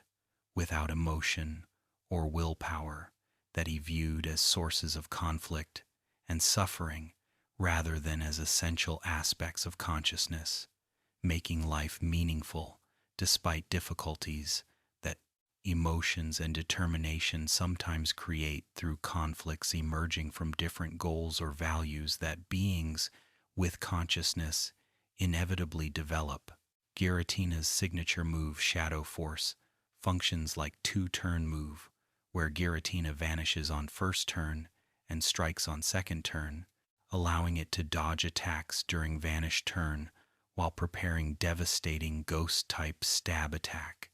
dealing 120 base power when it reappears and strikes the target. This unique mechanic creates mind games, where opponents must predict whether to switch anticipating Giratina's reappearance or to set up hazards or boosts, taking advantage of free turn that Shadow Force grants when Giratina cannot interrupt during its vanish phase. Competitively, Giratina Origin functions as powerful wall breaker with excellent 120 base attack and special attack backed by 100 base speed, allowing mixed attacking sets that opponents cannot easily predict or counter without knowing whether they face physical, special, or mixed variant that uses both attack stats to threaten different defensive Pokémon specializing in either physical or special bulk, but lacking balanced defensive stats, allowing them to handle both physical and special attacks from powerful neutral threats like Giratina, whose Ghost and Dragon typing provides excellent offensive coverage, hitting most types at least neutrally. Giratina altered functions as defensive Pokémon with base 150 defense and special defense, making it one of bulkiest Pokémon in franchise, while maintaining respectable 100 base HP, allowing it to tank enormous damage from both physical and special attackers who struggle to KO Giratina before it wears them down, through consistent pressure from Dragon or Ghost stab moves that eventually break through even resistant opponents who cannot indefinitely wall Giratina when it has opportunity to set up calm mind boosts, increasing special attack and special defense, simultaneously creating setup sweeper that becomes progressively more threatening after each boost. Giratina's ability pressure doubles PP consumption for moves targeting it, making it excellent staller that can force opponents to exhaust PP for their strongest moves by repeatedly tanking attacks and healing with rest or roost until opponents cannot continue using their best moves against Giratina, who then proceeds to eliminate threats using weakened or ineffective coverage, moves that they're forced to use after exhausting PP for moves that would normally threaten Giratina effectively. This stalling strategy requires patience and proper support from teammates who can handle threats that Giratina cannot adequately check. creating defensive core requiring multiple Pokémon working together, covering each other's weaknesses, and checking threats that any individual team member cannot handle alone. Heatran represents a different category of legendary, not a world-shaping titan or a guardian of fundamental forces, but rather a powerful, unique Pokémon dwelling in volcanic environments where extreme heat that would kill ordinary Pokémon provides ideal habitat for this fire and steel type, whose body generates temperatures exceeding volcanic lava, while its steel shell provides armor, protecting it from physical damage that might threaten less durable fire types who lack metallic protection. According to Pokédex entries, Heatran's body is covered in heat-proof armor, allowing it to burrow through volcanic rock and swim through molten lava without sustaining damage from temperatures that would vaporize unprotected beings instantly upon contact with magma flowing through volcanic chambers where Heatran makes its home. This extreme durability makes Heatran one of few Pokémon capable of surviving volcanic eruptions or of thriving in environments where geothermal activity creates conditions hostile to life, lacking specialized adaptations for extreme heat. Resistance. Heatran is notable for being one of few legendary Pokémon that can be either male or female rather than being genderless, like most legendaries whose unique status typically precludes sexual differentiation. This detail suggests that Heatran might not be truly unique.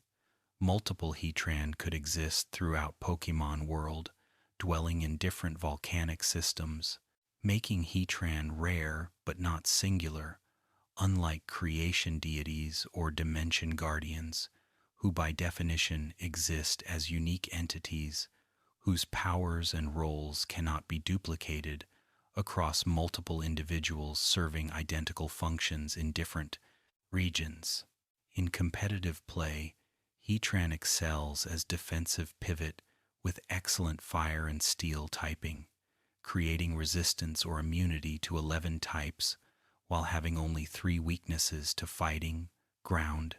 and water attacks. This defensive typing makes Heatran excellent check to fairy, steel, grass, ice, and bug types who struggle to threaten Heatran with their stab moves, while Heatran threatens them with super effective magma storm, flash cannon, or earth power coverage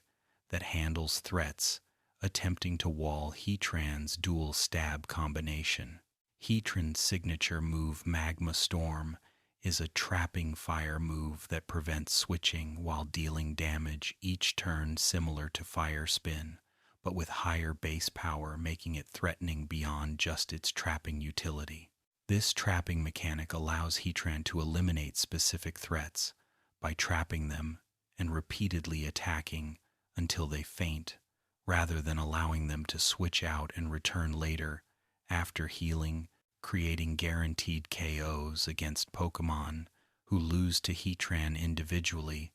but who would normally maintain viability by switching out when threatened and returning when matchup becomes more favorable after Heatran leaves the field. Heatran's ability Flash Fire grants immunity to Fire-type moves, while boosting Heatran's Fire-type attacks by 50% when hit by Fire move, creating utility as fire immunity that can switch into opposing fire types safely while gaining offensive boost that powers up Heatran's subsequent fire attacks, making it even more threatening after absorbing fire move and gaining boost that persists until Heatran faints or switches out, losing accumulated boosts, requiring it to get hit by fire moves again to regain offensive buffs. And so concludes the second part of our legendary journey, having explored the sealed titans of Hoenn,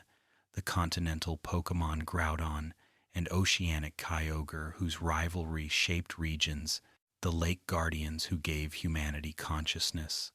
the time and space controllers Dialga and Palkia, and the banished Giratina dwelling in antimatter dimensions. Rest now if sleep calls,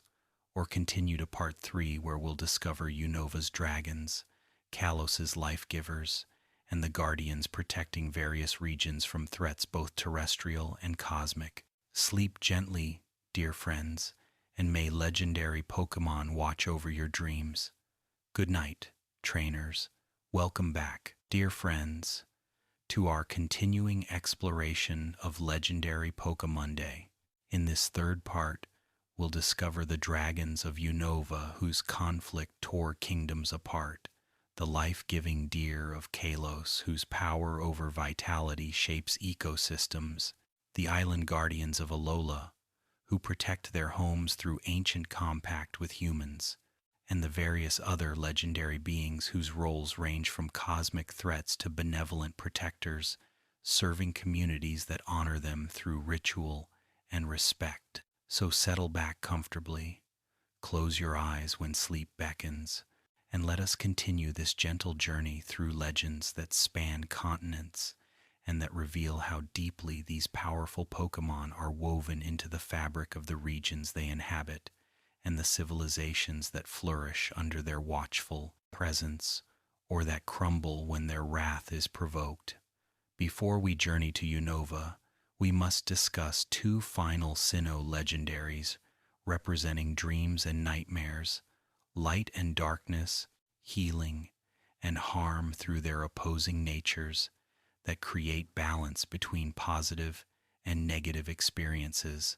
that sleeping minds encounter when consciousness retreats and the subconscious emerges through dreams that can inspire or terrify, depending on whether Cresselia's or Darkrai's influence dominates the sleeping person's mental landscape. Cresselia is the lunar Pokémon, a psychic type resembling swan or crescent moon with flowing veils, suggesting both elegance and otherworldly nature, befitting creature associated with positive dreams and peaceful sleep. According to Pokédex entries, Cresselia's presence brings pleasant dreams to people and Pokémon sleeping nearby, with its veil glowing faintly during nights when the crescent moon appears in the sky, creating visual connection between this legendary Pokémon and the celestial body it resembles through its curved form and its pale coloring that mirrors moonlight's soft glow, illuminating darkness without the harsh intensity of daylight, that Cresselia's nocturnal nature would find uncomfortable. Cresselia can be encountered on Full Moon Island after receiving a quest to gather lunar feathers that cure nightmares afflicting a child tormented by Darkrai's influence, creating narrative where players must seek Cresselia's aid in combating darkness that threatens innocent victims who cannot defend themselves against nightmares that invade their sleep and that leave them exhausted and fearful when they wake without relief from terror that Darkrai inflicts deliberately or inadvertently, depending on whether this dark-type legendary consciously chooses to cause suffering or whether nightmares simply radiate from its presence regardless of its intentions toward those affected by its aura. Competitively, Cresselia functions as exceptional special wall with base 120 HP, base 120 defense, and base 130 special defense, creating incredible bulk that allows it to tank hits from both physical and special attackers while providing support through Thunder Wave Paralysis, Lunar Dance, which heals a teammate completely while sacrificing Cresselia, or Calm Mind, boosts that increase its modest 75 base special attack, while further boosting its already exceptional special defense to levels where special attackers cannot break through, regardless of type advantage or offensive investment. Cresselia's pure psychic typing creates vulnerabilities to bug, ghost, and dark type attacks, but its incredible bulk allows it to survive even super effective hits from all but the strongest attackers, while retaliating with psychic, moonblast, or ice beam coverage that threatens opponents,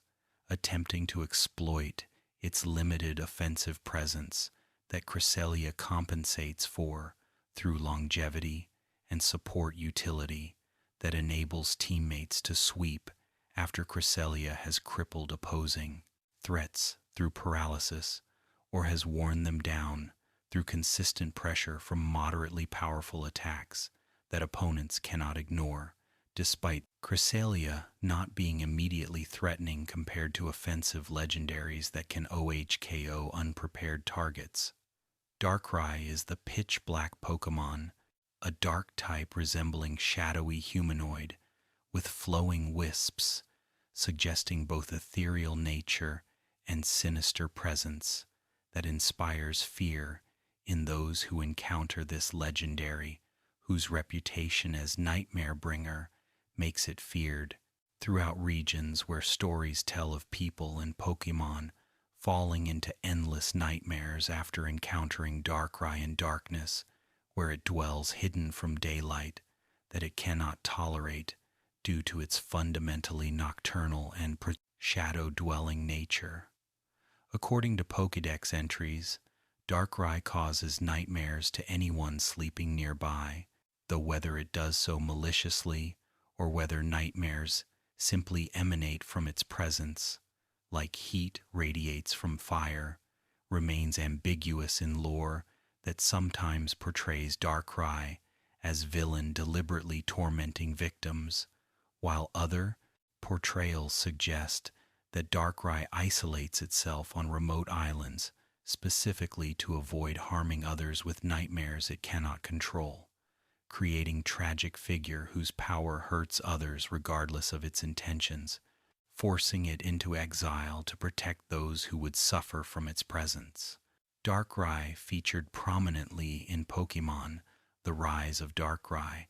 where it protected a city from conflict between Dialga and Palkia, whose battle threatened to destroy the town,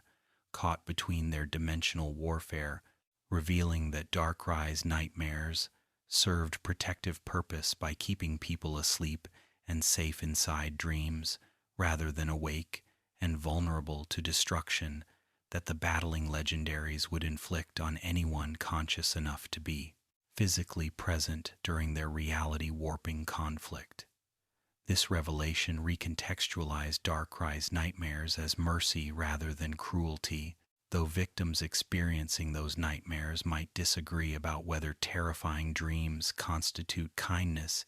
even when the alternative would be worse. Competitively, Darkrai is offensive powerhouse with base 135 special attack and base 125 speed,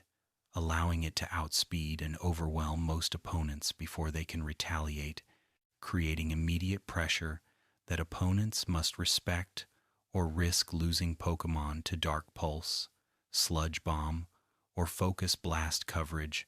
that handles threats attempting to wall Darkrai's Dark-type stab attacks. Darkrai's signature ability Bad Dreams damages sleeping opponents each turn, synergizing with Dark Void, its signature move that puts both opponents to sleep in double battles or puts single opponent to sleep in singles, creating win condition where Darkrai puts entire opposing team to sleep and then eliminates them, while Bad Dreams chips away remaining health that Dark Pulse doesn't immediately eliminate. However, Dark Void's accuracy was reduced from 80% to 50% in Generation 7 after years of complaints about its power in competitive play, where Darkrai could potentially incapacitate entire teams through sleep that prevented opponents from acting, while Darkrai freely attacked sleeping targets who couldn't retaliate or switch out due to sleep status,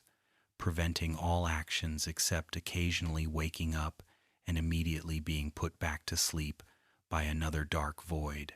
If Darkrai maintained offensive pressure, The nerf made Darkrai significantly less oppressive while maintaining its identity as sleep-inducing threat, requiring different approach to achieve similar results, using different strategies that didn't rely on reliably landing Dark Void every turn. Unova's legendary dragons represent truth, ideals, and the absence that results when these forces separate, embodying philosophical concepts through legendary Pokémon whose ancient conflict divided a kingdom and whose eventual reunion remains prophesied in legends that Unova's people tell about the original dragon that once served the kingdom's founders before splitting into three separate beings when conflict arose about whether truth or ideals should guide civilization forward. Reshiram is the vast white Pokémon, a dragon and fire type representing truth and reality as they exist regardless of human wishes or beliefs. According to Unova mythology, Reshiram assists those seeking truth and will burn liars with its flames that cannot be extinguished by water because they burn truth itself, rather than merely burning physical matter, creating metaphysical fire that targets dishonesty wherever it appears, regardless of whether physical barriers protect the liar from conventional flames that water or fireproof materials can block. Reshiram's signature move, Fusion Flare, gains increased power when used after Zekrom's Bolt Strike in double battles, creating synergy between the opposing dragons, whose attacks combine through their shared origin as fragments of original dragon that once contained both their powers unified in single being. This mechanical recognition of their connection demonstrates how game mechanics can reinforce narrative themes about unity and separation, about how divided forces lose strength that unified power possesses, even when individual components remain formidable in isolation. Competitively, Reshiram functions as special attacker with base 150, special attack backed by excellent bulk, allowing it to tank hits, while threatening opponents with Blue Flare, its signature move dealing 130 base power with 85 accuracy, and 20% burn chance,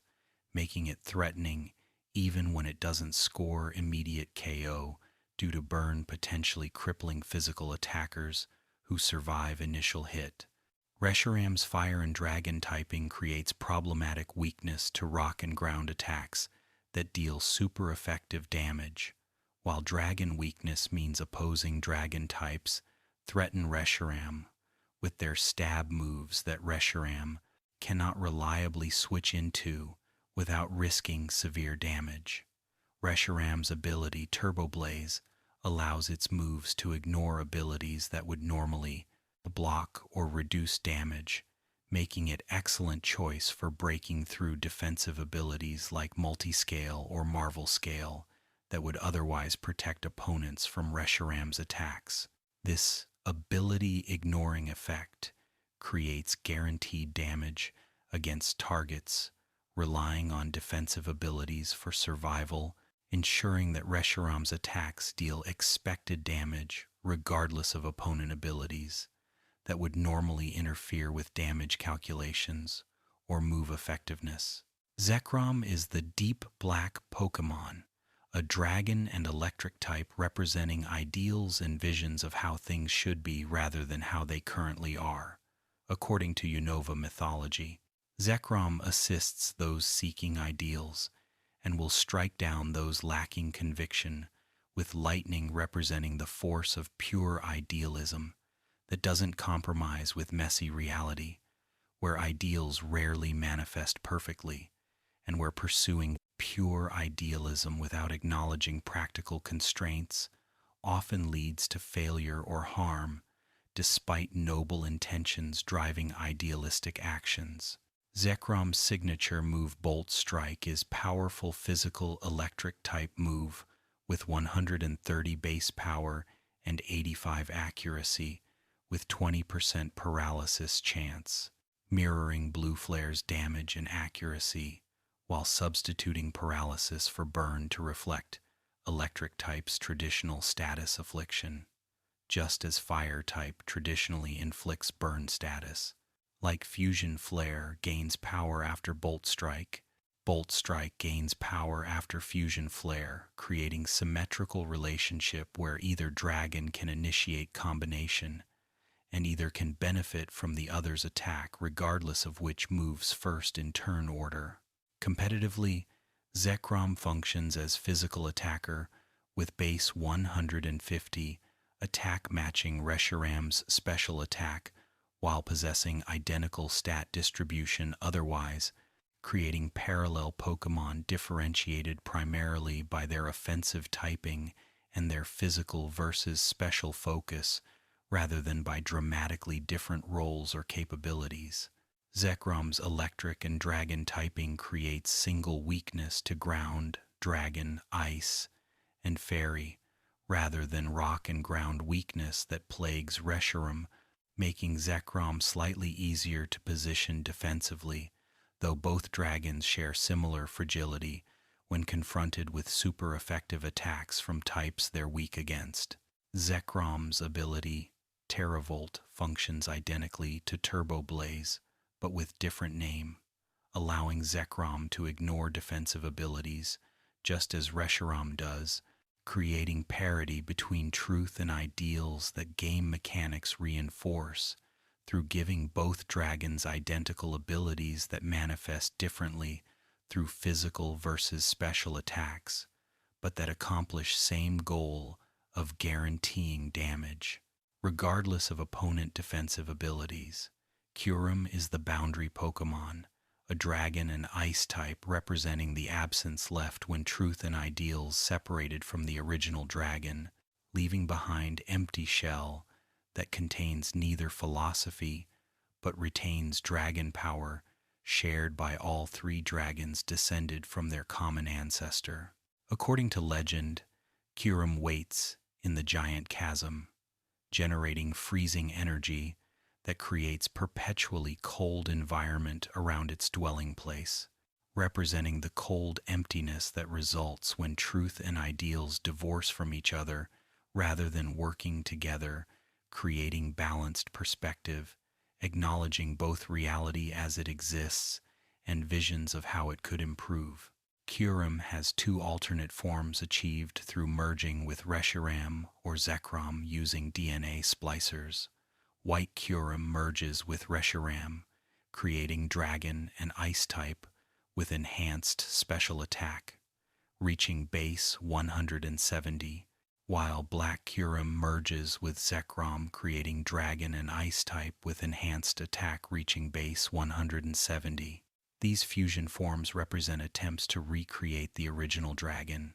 whose complete form contained both truth and ideals, unified in single being, before conflict caused separation that created three fragments that individually lack completeness that original possessed.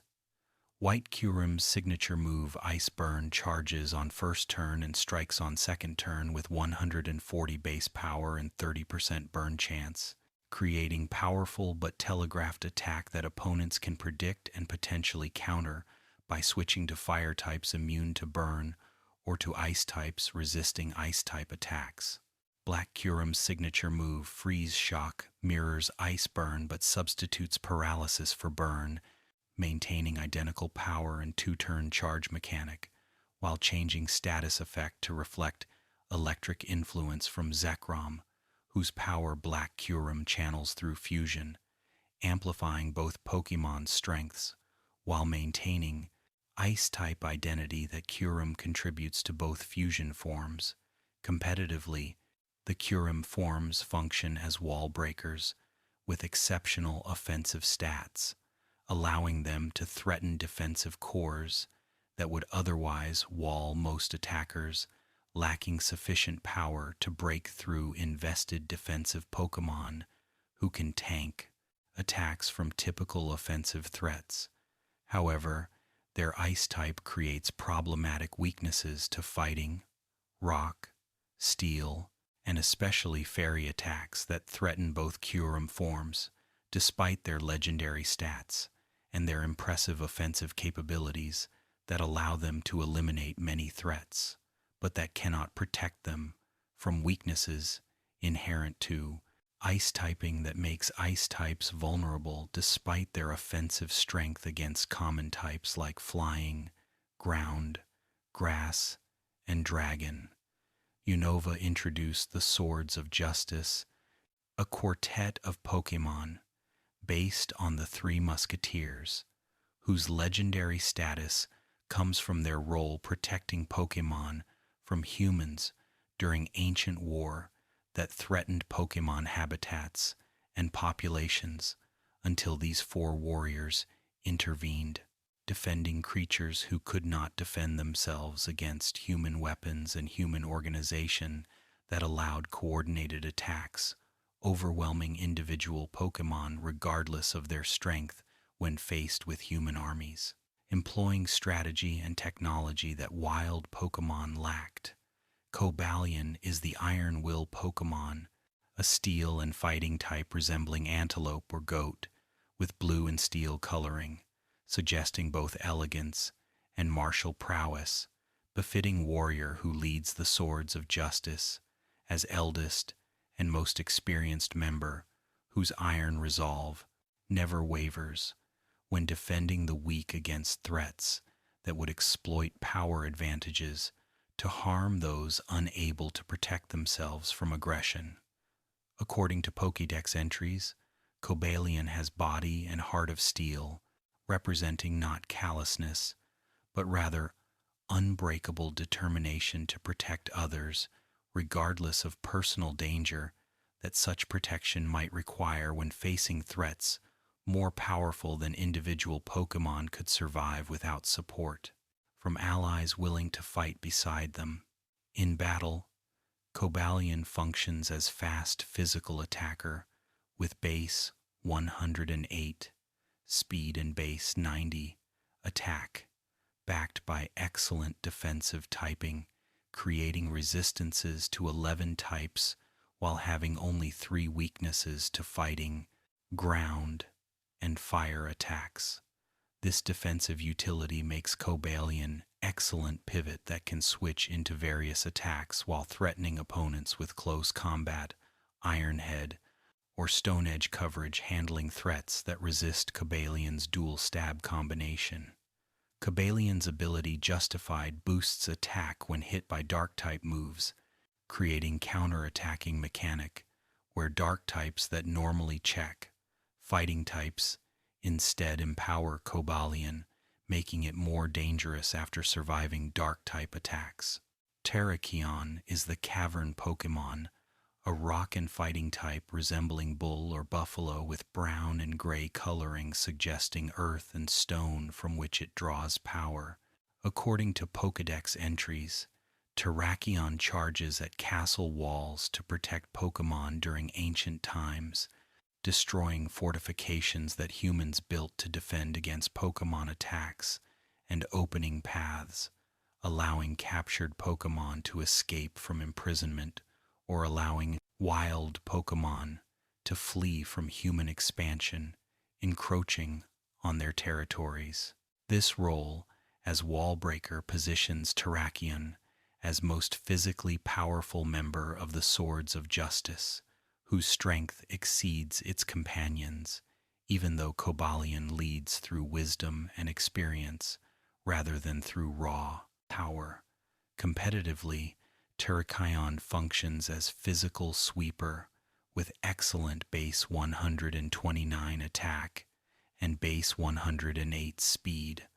allowing it to overwhelm opponents with close combat or Stone Edge before they can retaliate, creating immediate offensive pressure that opponents must respect or risk losing Pokémon to attacks that OHKO most targets lacking significant physical bulk or lacking type resistances to rock or fighting attacks. Terrakion's rock and fighting typing creates numerous weaknesses to water, grass, fighting, ground, steel, psychic, and fairy attacks, making it fragile despite legendary status when opponents threaten it with super effective coverage, moves that Terrakion cannot safely switch into without risking severe damage or immediate KO. Virizion is the grassland Pokémon, a grass and fighting type resembling deer or antelope, with green and cream coloring, suggesting plants and grasslands where it dwells, protecting Pokémon living in meadows and forests from humans who would clear those habitats for Conofcrease, agriculture, or settlement. According to Pokédex entries, Virizion moves with blinding speed, confusing opponents who cannot track its movements during battle, where its agility compensates for lower physical strength compared to Terrakion, whose power exceeds Virizion's but whose speed cannot match. Virizion's swift strikes that defeat opponents before they realize battle has begun. In battle, Virizion functions as fast special attacker despite having equal attack and special attack stats, utilizing Calm Mind to boost special attack and special defense simultaneously, while threatening opponents with Giga Drain healing damage, while dealing respectable damage, or using Leaf Blade for physical sets that maximize Virizion's decent attack stat. Virizion's grass and fighting typing creates numerous weaknesses similar to Terrakion, but substituting ice, poison, and flying weaknesses for rock and ground weaknesses, making Virizion vulnerable to different threats, but equally fragile when facing super effective coverage that both Swords of Justice struggle to handle despite their excellent speed and offensive stats. Keldeo is the Colt Pokémon, a water and fighting type resembling Young Horse, or Kirin, who trained under the 3 senior Swords of Justice to become 4th member of their group, despite initially lacking strength or skill that the original trio possessed through experience and through battles fought protecting Pokémon during ancient wars. According to Pokédex entries, Keldeo travels the world training to justify its place among the Swords of Justice, seeking challenges that will prove its worth and that will demonstrate that it has earned legendary status rather than receiving it through favoritism or through circumstance rather than merit. Keldeo's signature move, Secret Sword, is unique fighting type move that deals physical damage based on user's special attack stat rather than attack stat, allowing Keldeo to utilize its high special attack while targeting opponent's defense rather than special defense, creating mind games where opponents cannot determine whether to invest in physical or special bulk when facing Keldeo, whose Secret Sword bypasses special walls that would normally counter special attackers. This unique mechanic makes Keldeo excellent wall breaker capable of threatening both physically and specially defensive Pokémon depending on which moves it uses and which defensive stat opponents have invested in. Competitively, Keldeo functions as special attacker with base 108 speed matching Cobalion and Virizion while possessing higher special attack than either, making it most offensively threatening. Sword of Justice in special attacking role that Keldeo excels at through Hydro Pump, Secret Sword, and Icy Wind coverage, handling threats that resist water or fighting attacks. Keldeo's water and fighting typing creates fewer weaknesses than its companions, with only grass, electric, psychic, flying, and fairy threatening it super effectively, making it more defensively viable than Terrakion or Virizion, though still fragile when facing types it's weak against. The forces of nature represent weather and natural phenomena through legendary Pokémon based on Japanese kami, or gods associated with wind, lightning, and earth. These Pokémon have 2 forms, incarnate forms resembling humanoid genies or kami, and Therian formes, resembling animals or mythical creatures, achieved through using reveal glass that transforms them between forms with different stat distributions and different abilities, creating distinct roles depending on which form sees use.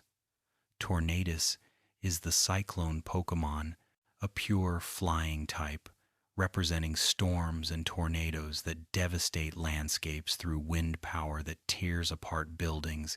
and that sends debris flying with enough force to injure or kill those caught in storm's path. According to Pokédex entries, Tornadus's tail whips up violent storms,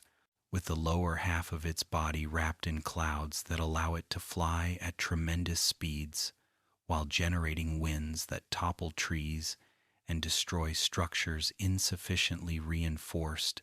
to withstand hurricane force gusts. Tornadus is notable as the only pure flying type in Pokémon until Generation 6 introduced Rookidee line,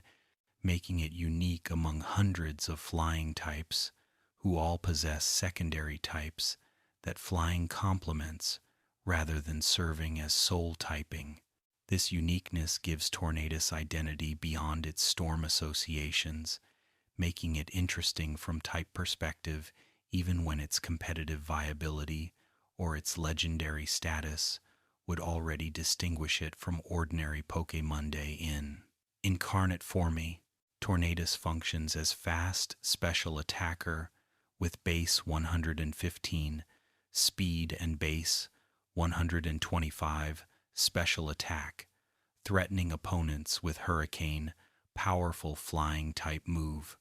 with 110 base power that has perfect accuracy in rain, creating synergy with rain teams that appreciate having strong flying type that doesn't mind rain's presence, even though rain generally weakens fire types more than it benefits most flying types who don't particularly need rain support for their moves to function effectively. Therian Forme Tornadus gains Regenerator ability, healing 33% HP when switching out, transforming it from offensive threat into bulky pivot that can repeatedly switch into attacks and heal while spreading status or hazards before pivoting out, regenerating health, and returning later to continue supporting team through utility rather than through immediate offensive pressure that Incarnate Forme provides through superior special stats. Thundurus is the Bolt Strike Pokémon. No, wait, that's Zekrum's move. Thundurus is simply the legendary representing lightning and thunderstorms that accompany Tornadus's wind-based storms, creating complete storm system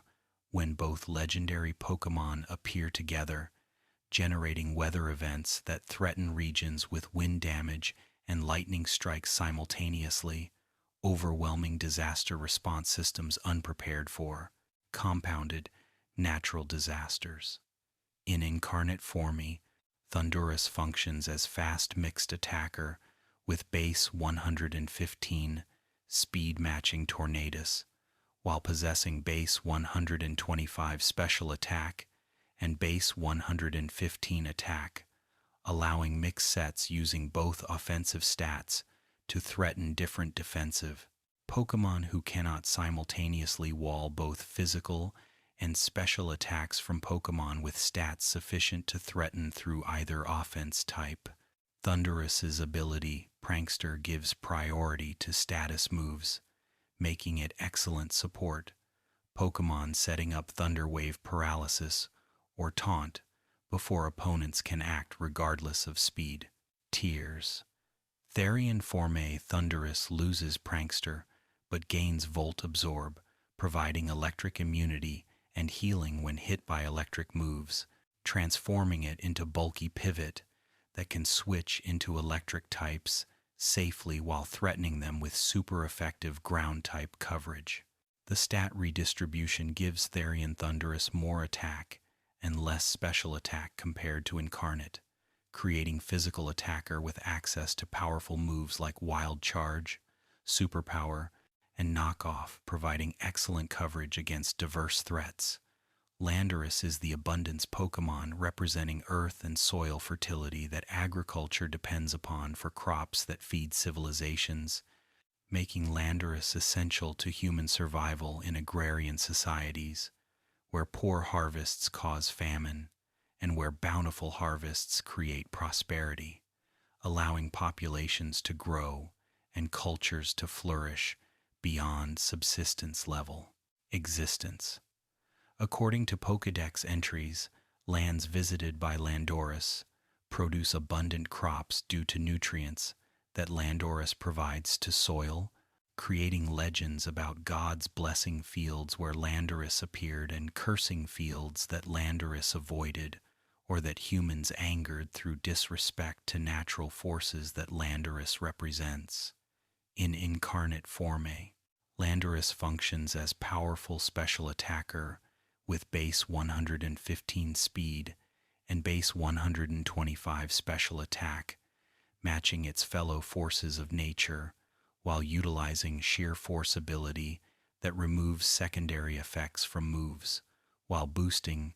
their power by 30%, creating devastating life orb sets where life orb's recoil is negated when using sheer force moves that gain both life orb boost and sheer force boost without suffering life orb recoil, creating essentially free power increase without age, normal drawback. Therian form Landorus became one of competitive Pokemon's most dominant forces, with Intimidate ability, lowering opponent attack stats when entering battle, base 145 attack, making it strongest attacker among forces of nature, and excellent ground and flying typing, providing immunity to ground and electric attacks, while creating single weaknesses to ice and water that Landorus can handle through U-turn, pivoting before opponents exploit those weaknesses with super effective attacks.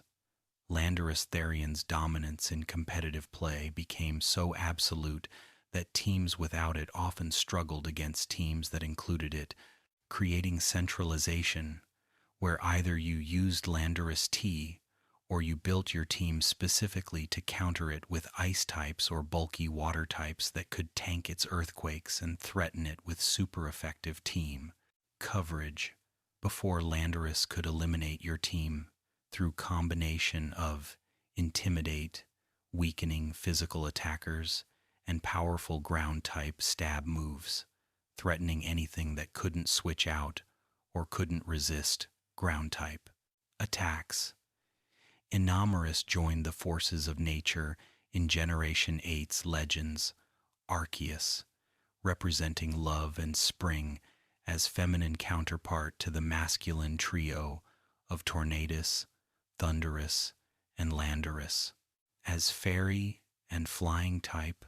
Inamoris possesses unique typing among legendary Pokémon and unique role among forces of nature as creature associated with positive emotions and seasonal renewal, rather than with destructive weather phenomena that her counterparts embody through storms and destructive winds. Kalos introduced legendary duo, representing life and death through deer and bird, whose conflict determines whether regions flourish with vitality or decay into destruction, depending on which legendary dominates, and whether balance can be maintained between growth and death that ecosystems require for healthy cycling of nutrients and energy through food chains and decomposition processes. Xerneas is the life Pokémon, a pure fairy type, resembling massive deer with rainbow antlers that glow with different colors, representing life energy that Xerneas channels into surrounding areas, causing plants to grow and causing vitality to return to barren wastelands where Xerneas walks, spreading life wherever its hooves touch ground previously lifeless. According to Pokédex entries, Xerneas can share eternal life, though what eternal life means, in context where Pokémon rarely show aging, remains ambiguous, since most Pokémon appear timeless, regardless of how long they've existed. Xerneas's signature move, Geomancy, takes one turn to charge and then boosts special attack, special defense, and speed by 2 stages each, creating devastating setup sweeper that becomes nearly unstoppable after successfully setting up Geomancy boost that makes it too fast for revenge killing and too powerful for defensive counterplay to contain without using priority moves, or extremely bulky poison or steel types resisting fairy type attacks. The charge turn creates vulnerability where opponents can attack before Geomancy completes, but Power Herb item allows immediate boost without charge turn, creating surprise factor where opponents don't expect Geomancy on turn it's used. Xerneas's ability, Fairy Aura, boosts all fairy-type moves by 33% for all Pokémon on field, including opponents, creating double-edged ability that empowers Xerneas's devastating Moonblast, but that also empowers opposing fairy types who gain benefit from Fairy Aura without requiring Xerneas on their team. Despite this drawback, Fairy Aura's boost makes Xerneas's fairy-type attacks incredibly powerful, especially after Geomancy boosts special attack to levels where even resisted hits deal significant damage. Competitively, Xerneas dominated restricted formats where it was legal, requiring specific team compositions built to counter it through Prankster Haze, removing its boosts, through poison types like Mega Gengar trapping and eliminating it, or through overwhelming offensive pressure, preventing it from setting up Geomancy safely. Teams lacking adequate Xerneas counterplay simply lost to Geomancy sweep that eliminated entire teams after Xerneas gained boosts that made it faster than everything and powerful enough to OHKO most Pokémon, regardless of type matchups. Yveltal is the Destruction Pokémon, a dark and flying type resembling Massive Bird with red and black coloring suggesting death and decay that Yveltal represents through draining life energy from living beings to sustain itself when its own life force wanes. According to Pokédex entries, Yveltal absorbs life force from everything around it when its life comes to end, creating apocalyptic scenario where Yveltal's death causes mass extinction as it desperately drains all nearby life, attempting to avoid its own demise that inevitably approaches regardless of how much life it consumes, trying to postpone. Death that eventually claims all living things, including Pokémon embodying death itself. Yveltal's signature move, Oblivion Wing, is flying-type move that heals Yveltal for 75% of damage dealt, creating sustain that makes Yveltal difficult to wear down through conventional damage when it heals substantial HP with each Oblivion Wing use against targets that cannot resist flying-type attacks. This self-sustaining capability makes Yveltal excellent bulky attacker that can survive extended battles, healing damage, while threatening opponents with powerful dark and flying stab moves. Yveltal's ability, Dark Aura, boosts all dark-type moves by 33%, similar to Xerneas's Fairy Aura, but affecting dark-type instead, making Yveltal's Dark Pulse and Sucker Punch incredibly threatening, while also empowering opposing dark types who benefit from Dark Aura without needing Yveltal on their team. Unlike Fairy Aura's drawback being minimal since few opponents run fairy types in formats where Xerneas sees play, Dark Aura frequently benefits opponents who utilize dark types as Xerneas counters, making Dark Aura a more problematic ability that sometimes helps opponents more than it helps Yveltal, depending on team compositions and metagame trends. Competitively, Yveltal functions as bulky attacker with excellent 126 HP, 95 defense, and 98 special defense, backed by base 131 special attack, making it threatening while surviving hits from opponents attempting to KO it before it establishes defensive presence. Yveltal's dark and flying typing creates weaknesses to electric, ice, rock, and especially fairy types that threaten it, with quadruple effective damage from fairy moves that Xerneas utilizes, making Xerneas versus Yveltal matchup heavily favor Xerneas, despite their conceptual balance as life and death counterparts. The type matchup disparity created competitive imbalance, where Xerneas consistently outperformed Yveltal in head-to-head scenarios, requiring Yveltal teams to build specifically to handle Xerneas through teammates providing support that Yveltal itself couldn't muster against fairy type that hard countered it through type advantage. This imbalance demonstrated how type matchups sometimes override thematic balance when game mechanics favor one legendary over its counterpart, despite lore suggesting equal power and opposing forces maintaining equilibrium. Zygarde completes the Aura Trio as the Order Pokémon representing balance between Xerneas' creation and Yveltal's destruction, existing as Dragon and Ground-type Serpent, with multiple forms representing different percentages of its total cells, gathered together creating 10%,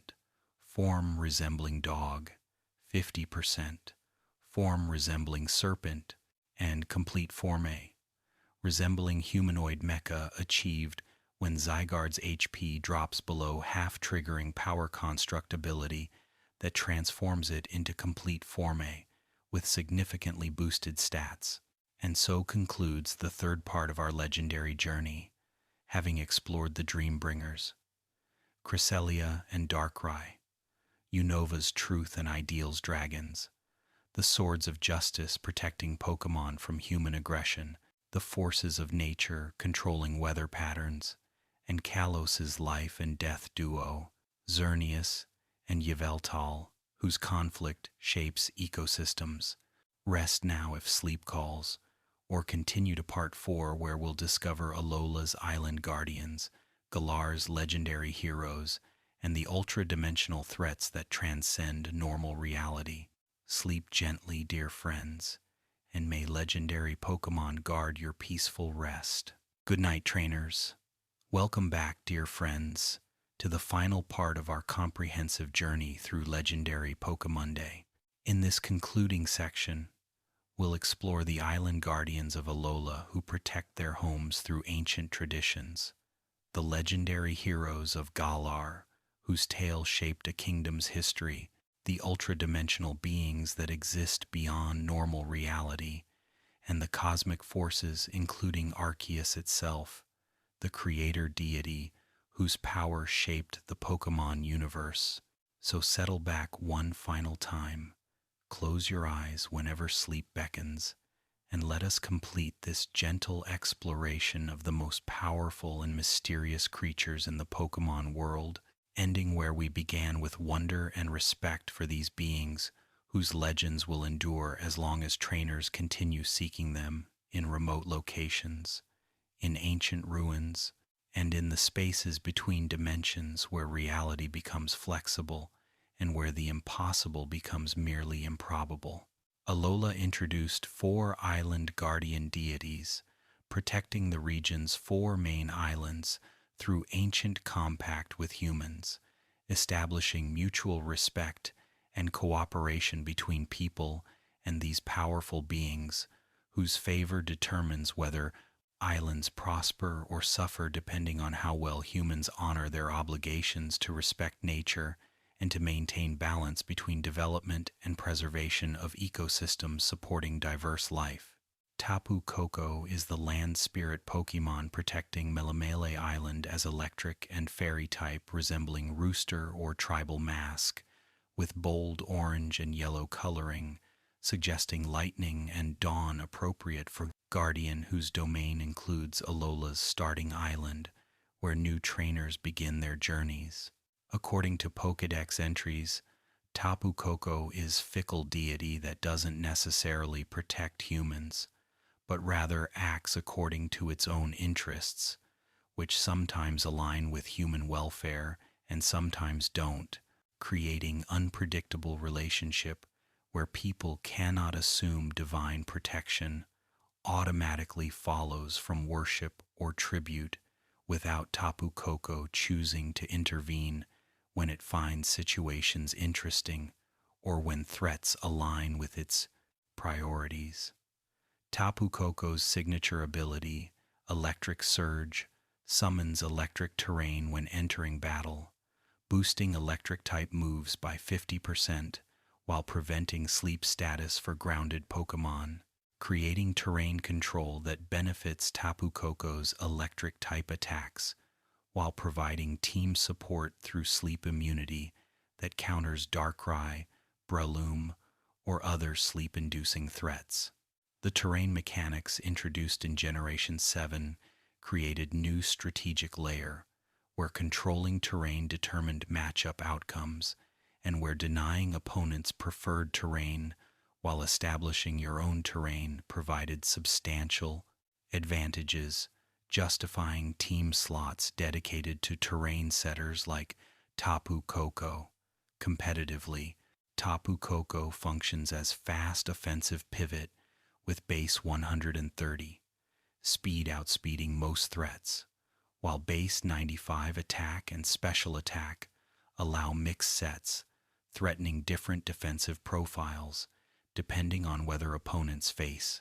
physical Wild Charge and Brave Bird or special Thunderbolt and Dazzling Gleam. Tapu Koko's ability to hold Choice Specs or Life Orb while spamming Volt Switch creates offensive pressure while maintaining momentum, switching teammates in as opponents attempt to respond to Tapu Koko's attacks. Tapu Koko's electric and fairy typing creates single weakness to ground and poison attacks while resisting fighting, bug, dark, electric, and dragon, giving it excellent defensive profile, allowing it to pivot into various threats while pressuring them with super effective coverage or threatening switches with predicted Volt Switch that damages fleeing opponents while bringing in teammates with favorable matchups against whatever switches in attempting to handle Tapu Koko. Tapu Lele is the land spirit Pokémon protecting Akala Island as psychic and fairy type, resembling butterfly or tribal mask, with pink and purple coloring suggesting its psychic nature and its connection to Akala Island's more developed prize. Regions where human settlements are denser than on Melemele Island's relatively rural areas. According to Pokédex entries, Tapu Lele scatters glowing scales that stimulate the body, but that cause terrible pain to those without sufficient vitality to withstand the energy that these scales impart, creating double-edged blessing, where those strong enough benefit from energy boosts, while those too weak suffer injury from power their bodies cannot safely process. Tapu Lele's signature ability, Psychic Surge, summons psychic terrain when entering battle, boosting psychic-type moves by 50% while preventing priority moves from affecting grounded Pokémon, creating terrain that benefits Tapu Lele's devastating psychic-type attacks, while also providing team support through priority immunity that prevents Fake Out, Sucker Punch, Mach Punch, or other priority moves from bypassing speed tiers that normally determine turn order in competitive battles, where priority moves allow slower Pokémon to act before faster threats. Competitively, Tapu Lele functions as powerful special attacker with base 130 special attack, making it one of strongest fairy types in franchise, while Psychic Terrain Boost makes its Psychic-type attacks devastatingly powerful, hitting neutral targets for massive damage and OHKOing anything weak to Psychic, without requiring significant special attack investment beyond base stats and terrain boost, providing enough power to overwhelm even relatively bulky targets unprepared for Tapu Lele's offensive presence. Tapu Lele's psychic and fairy typing creates weaknesses to ghost, steel, and poison attacks, but provides resistances to fighting and psychic while maintaining immunity to dragon, making it excellent fighting type counter that walls close combat and threatens back with psychic or moonblast OHKOing most. Fighting types who cannot survive super effective psychic attacks from Tapu Lele, whose terrain boost makes even Psychok physical psychic type move targeting defense rather than special defense threatening despite Tapu Lele's modest attack stat that would normally make physical moves ineffective coming from special attacker. Tapu Bulu is the land spirit Pokémon protecting Ula Ula Island as grass and fairy type, resembling bull or tribal mask, with red and gold coloring suggesting strength and earth, appropriate for Guardian, whose domain includes Ula Ula's mountainous terrain and its more rugged landscapes compared to the other islands' relatively gentler geography. According to Pokédex entries, Tapu Bulu once grew angry and destroyed island settlements, forcing humans to rebuild elsewhere. After their actions angered this guardian, whose patience eventually expired when humans exceeded boundaries that Tapu Bulu had tolerated until provocations became intolerable, requiring destructive response teaching humans to respect nature's limits. Tapu Bulu's signature ability, Grassy Terrain, summons grassy terrain when entering battle, boosting grass-type moves by 50% while healing grounded Pokémon each turn and reducing earthquake damage, creating defensive utility beyond just offensive boost that other terrain abilities primarily provide. This healing creates sustain, allowing Tapu Bulu to survive longer battles, recovering HP passively, while threatening opponents with powerful wood hammer stab attacks, backed by terrain boost and Tapu Bulu's excellent base 130 attack, making it physically threatening despite grass type's numerous weaknesses. Competitively, Tapu Bulu functions as bulky attacker with base 130, attack matching Landorus Therion's attack stat, while possessing better bulk through base 75 HP, 115 defense, and 95 special defense, allowing it to tank hits from opponents attempting to KO it before it establishes presence. Tapu Bulu's access to Horn Leech provides recovery beyond grassy terrain's passive healing, creating self-sufficient attacker that can survive extended battles, healing damage, while threatening opponents with coverage moves like Mega Horn, Superpower, or Zen Headbutt, handling threats that resist grass-type attacks.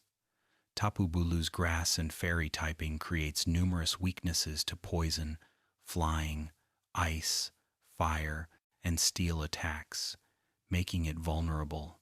despite its bulk, when facing super effective coverage that Tapu Bulu cannot safely switch into without risking severe damage. However, its resistances to fighting, ground, water, grass, electric, and dark provide numerous switch-in opportunities, allowing Tapu Bulu to pivot into various threats while setting up grassy terrain that benefits teammates requiring healing or requiring grass-type attack boosts from terrain-boosted moves. Tapu Fini is the land spirit Pokémon protecting Pony Island as water and fairy type,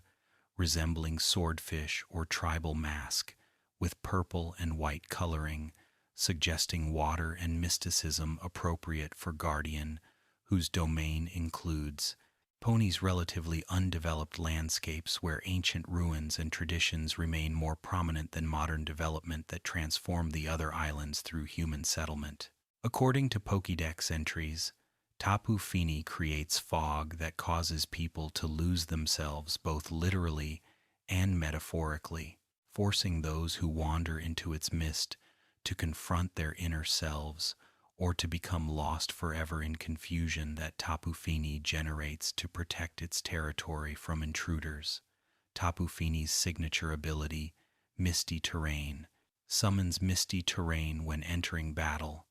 reducing dragon-type move damage by 50% while preventing status conditions for grounded Pokémon, creating defensive terrain that primarily benefits through status immunity rather than through offensive boost that other terrains provide. This defensive utility makes Tapu Fini excellent status absorber that can switch into Thunder Wave, Will-O-Wisp, or Toxic without fearing permanent status affliction that would otherwise cripple it for remainder of battle. Competitively, Tapu Fini functions as defensive pivot with excellent base 115 special defense and base 110 defense, backed by base 70 HP, allowing it to tank hits from both physical and special attackers while threatening back with Scald, Burns, or Moonblast fairy-type stab attacks. Tapu Fini's access to Taunt prevents opposing defensive Pokémon from setting up hazards or from healing damage, while Defog removes hazards that opponents establish, creating utility beyond just tanking hits and threatening with respectable but not overwhelming offensive stats. Tapu Fini's water and fairy typing creates weaknesses to grass, electric, and poison attacks, while providing resistances to fighting, bug, fire, water, ice, and dark plus dragon immunity, making it excellent defensive Pokémon that walls numerous threats while providing misty terrain support, protecting teammates from status moves that would otherwise cripple them through paralysis, burn,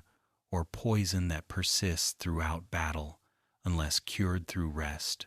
or through teammate heal bell support. The 4 Tapu Guardians share base stat total of 570 lower than standard legendary tier of 580, placing them in unique category as legendary Pokémon weaker than most legendaries,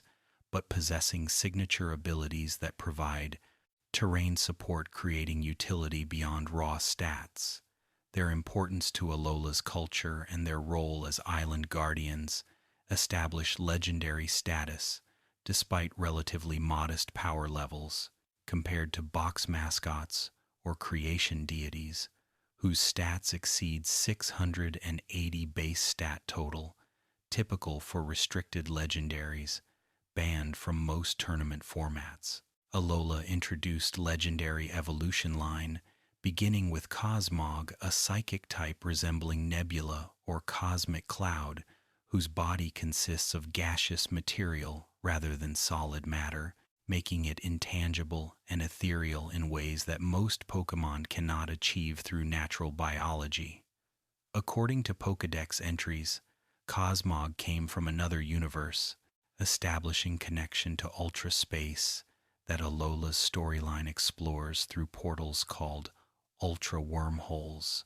connecting Alola's dimension to alternate realities, where different physical laws govern existence, and where creatures called ultra beasts dwell until wormholes transport them to Alola, creating invasive species problems. Cosmog evolves into Cosmoem at level 43, transforming from gaseous nebula into incredibly dense core resembling protostar, whose body mass creates gravitational effects despite small size. According to Pokédex entries,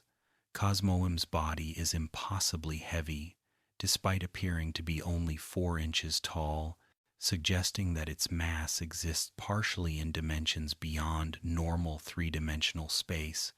where ordinary matter exists subject to conventional physical laws governing mass and gravity. Cosmo-M then evolves into either Solgaleo or Lunala.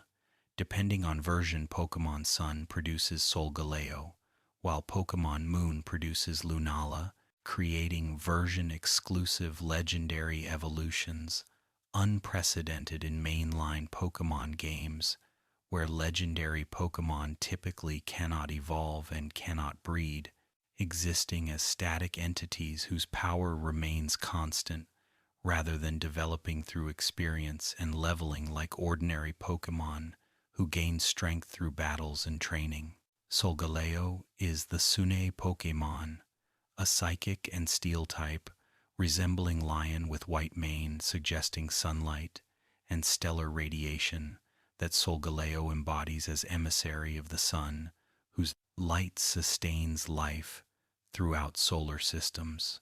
According to Pokédex entries, Solgaleo's body holds enormous amounts of energy, and Solgaleo is said to live in another world that it returns to when its third eye activates, creating portal through ultra wormhole, connecting dimensions separated by cosmic distances that conventional space travel cannot traverse, even with advanced technology, far exceeding what exists in Pokemon worlds' relatively primitive technological capabilities. Solgaleo's signature move Sunsteel Strike is powerful steel-type move, with 100 base power that ignores abilities when dealing damage, creating guaranteed damage against targets, relying on defensive abilities like Multiscale or Fur Coat that would normally reduce damage from physical attacks. This ability-ignoring effect makes Sunsteel Strike excellent wall-breaking tool that bypasses defensive counterplay requiring abilities to function, forcing opponents to rely on raw stats and type resistances rather than on abilities providing additional defensive utility. Solgaleo's ability Full Metal Body prevents stat reductions from opponent moves and abilities, making it immune to Intimidate, sticky web speed drops, or moves like Icy Wind that lower stats as secondary effects. This immunity ensures Solgaleo maintains its base stats throughout battle, regardless of opponent strategies attempting to weaken it through stat drops that would normally reduce effectiveness of its attacks or its ability to survive hits. From opponents whose offensive pressure would overwhelm Solgaleo if its stats were reduced through Intimidate or other stat-lowering effects. Lunala is the Moon Pokemon, a psychic and ghost type resembling Bat or Crescent Moon with purple and gold coloring, suggesting night and cosmic mystery that Lunala represents as emissary of the moon whose reflected light provides illumination during darkness when sun's direct light cannot reach night side of rotating planets. According to Pokédex entries, Lunala constantly absorbs light, converting it into energy, with wings resembling starry night sky when spread during flight, creating beautiful visual, suggesting cosmic nature and connection to celestial phenomena that humans observe without fully understanding mechanisms, creating stars, planets, and other astronomical objects visible from Earth's surface. Lunala's signature move, Moongeist Beam, is powerful ghost-type move with 100 base power that ignores abilities when dealing damage, mirroring Sunsteel Strike's ability ignoring effect but using special attacks targeting special defense rather than physical attacks targeting defense. This creates parallel functionality where Solgaleo and Lunala both bypass defensive abilities but through different damage calculations, reflecting their physical versus special offensive specializations. Lunala's ability, Shadow Shield, reduces damage taken when Lunala is at full HP, functioning identically to Multiscale, but with different name reflecting Ghost-type thematics rather than Dragon-type associations that Multiscale typically connects to through Dragonite and Lugia, who both possess this ability, creating exceptional defensive utility. Shadow Shield makes Lunala difficult to OHKO from full health, requiring chip damage. Breaking Shield before finishing moves can KO Lunala in single hit. Competitively, Solgaleo functions as physical attacker and defensive pivot with base 137 attack and excellent bulk through base 137 HP, 107 defense, and 89 special defense, allowing it to tank hits while threatening opponents with Sunsteel Strike, Earthquake, Flare Blitz, or Zen Headbutt coverage, handling diverse threats. Its Psychic and Steel typing creates resistances to 9 types while having weaknesses only to Fire, Ground, Ghost, and Dark, making it relatively easy to position defensively compared to legendary Pokémon with more problematic typings, creating numerous vulnerabilities. Lunala functions as special attacker with base 137 special attack, matching Solgaleo's attack, while possessing identical bulk, creating parallel Pokémon differentiated primarily by offensive type and by Ghost and Psychic typing versus Steel and Psychic typing that Solgaleo possesses. Lunala's Ghost and Psychic typing creates immunity to normal and fighting attacks, while resisting Poison and Psychic, but creating weaknesses to Ghost and Dark, making it vulnerable to common attacking types in formats where Ghost and Dark type coverage appears frequently on teams built to handle Psychic types. Necrozma completes the Light Trio as the Prism Pokémon, a Psychic type resembling crystalline creature whose body refracts light, creating prism effects. According to Pokédex entries, Necrozma appears to come from another world, where it once shone brightly before losing its light through unknown catastrophe, forcing it to seek light from other sources to restore radiance that it lost millennia ago. This backstory creates sympathy for creature whose antagonistic actions in Pokémon Ultra Sun and Ultra Moon stem from suffering and loss, rather than from malice or desire for conquest, motivating many villains whose evil comes from character flaws rather than from tragic circumstances beyond their control. Necrozma has multiple forms achieved through fusing with Solgaleo or Lunala using N-Solarizer and N-Lunarizer items, creating Duskmane, Necrozma fused with Solgaleo, and Dawn Wings, Necrozma fused with Lunala, that maintain Necrozma as primary Pokémon while gaining stat boosts and typing changes, incorporating Steel or Ghost type from the fused legendary. These fusion forms can then undergo Ultra Burst, transforming into Ultra Necrozma, a Dragon and Psychic type, with base stat total of 754, making it statistically the most powerful Pokémon in franchise, exceeding even Mega Rayquaza's 780 base stat total weight. No, Mega Rayquaza is 780, making it stronger, but Ultra Necrozma is still exceptionally powerful with perfect 167 base stats across all 6 stats, creating unparalleled versatility and power that makes it overwhelming threat in formats where it's legal, requiring dedicated counterplay from teams that cannot simply power through Ultra Necrozma with conventional strategies. Galar introduced legendary duo based on Sword and Shield, whose legend tells of ancient heroes who saved Galar from catastrophic Darkest Day event when Dynamax energy ran rampant, threatening to destroy the region until these warriors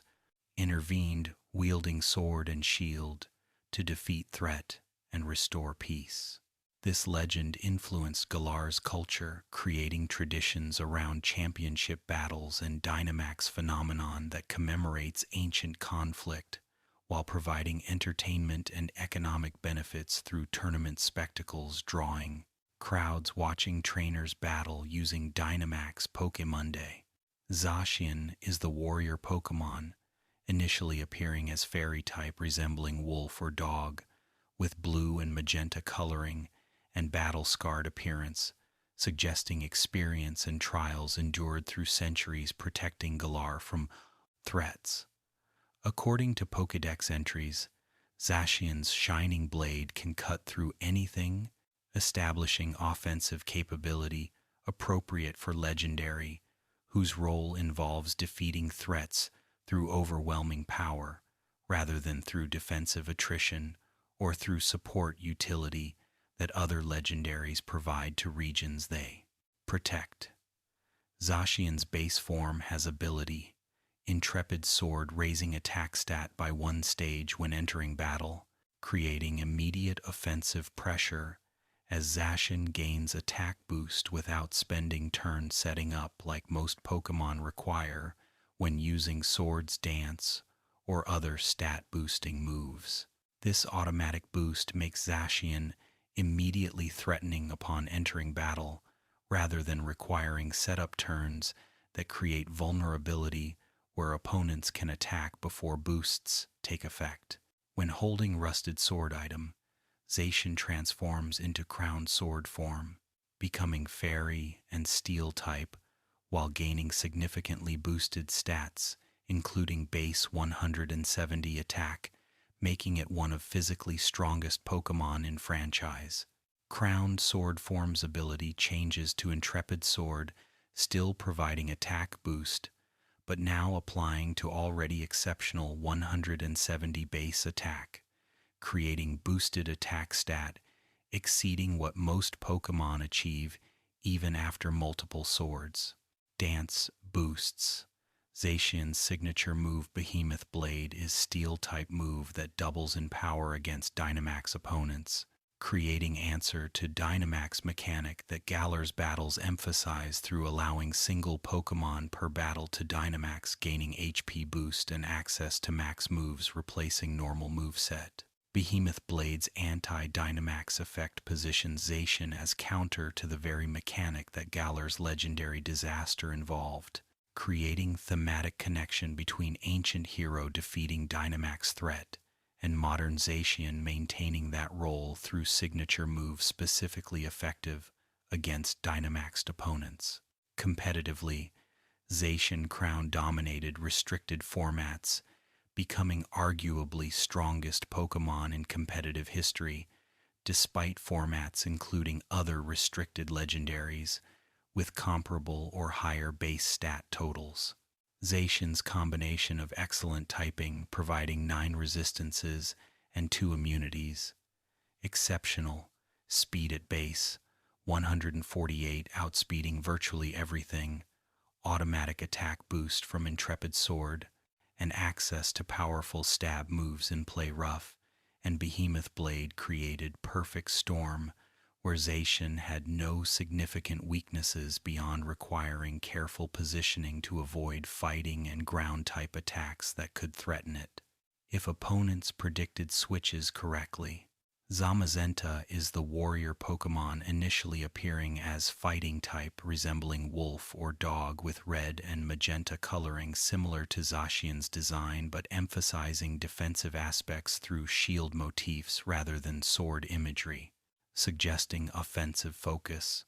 According to Pokédex entries, Zamazenta's shield can deflect any attack no matter how powerful, establishing defensive capability appropriate for legendary, whose role involves protecting Galar through enduring threats rather than through eliminating them with overwhelming offense that Zacian employs as primary strategy. Zamazenta's base form has ability Dauntless Shield, raising defense stat by 1 stage when entering battle, mirroring Intrepid Sword's attack boost, but providing defensive utility rather than offensive pressure. This automatic defense boost makes Zamazenta immediately bulky upon entering battle, allowing it to tank physical hits while threatening back with close combat or other powerful fighting-type stab moves that benefit from Zamazenta's respectable base 130 attack stat, making it offensively viable despite emphasizing defensive utility through ability and through shield thematics. When holding Rusted Shield item, Zamazenta transforms into Crowned Shield form, becoming Fighting and Steel type while gaining significantly boosted defense reaching base 140, making it one of physically bulkiest Pokémon in franchise. Crowned Shield form's ability remains Dauntless Shield, still providing defense boost but now applying to already exceptional 140 base defense, creating boosted defense stat, allowing Zamazenta to tank even super effective hits from opponents whose offensive pressure cannot overcome Zamazenta's exceptional bulk, combined with fighting and steel typing, providing numerous resistances. Zamazenta's signature move, Behemoth Bash, is steel-type move that doubles in power against Dynamax opponents, mirroring Behemoth Blade's anti-Dynamax effect, but using physical attack targeting opponents' defense rather than using same calculations. Since both moves are physical and target defense actually, they function identically. The parallel just maintains thematic consistency between sword and shield, having equivalent power despite different visual representations of their attacks. Competitively, Zamazenta struggled compared to Zacian despite similar base stat totals and similar roles as fighting type, providing it valuable stab attacks but creating problematic weaknesses to flying, psychic, and fairy attacks, including fairy-type moves from Zacian, who threatened Zamazenta with super effective play rough that Zamazenta could not safely tank despite impressive defense. When play rough targeted physical defense stat, where Zamazenta excelled, while Zamazenta's special bulk was merely adequate rather than exceptional. The power disparity between Zacian and Zamazenta created competitive imbalance, where Zacian appeared on virtually every team in restricted formats, while Zamazenta saw minimal usage despite being legendary Pokémon with impressive stats and unique abilities. This disparity demonstrated how offensive power generally outperforms defensive utility in competitive Pokémon, where eliminating threats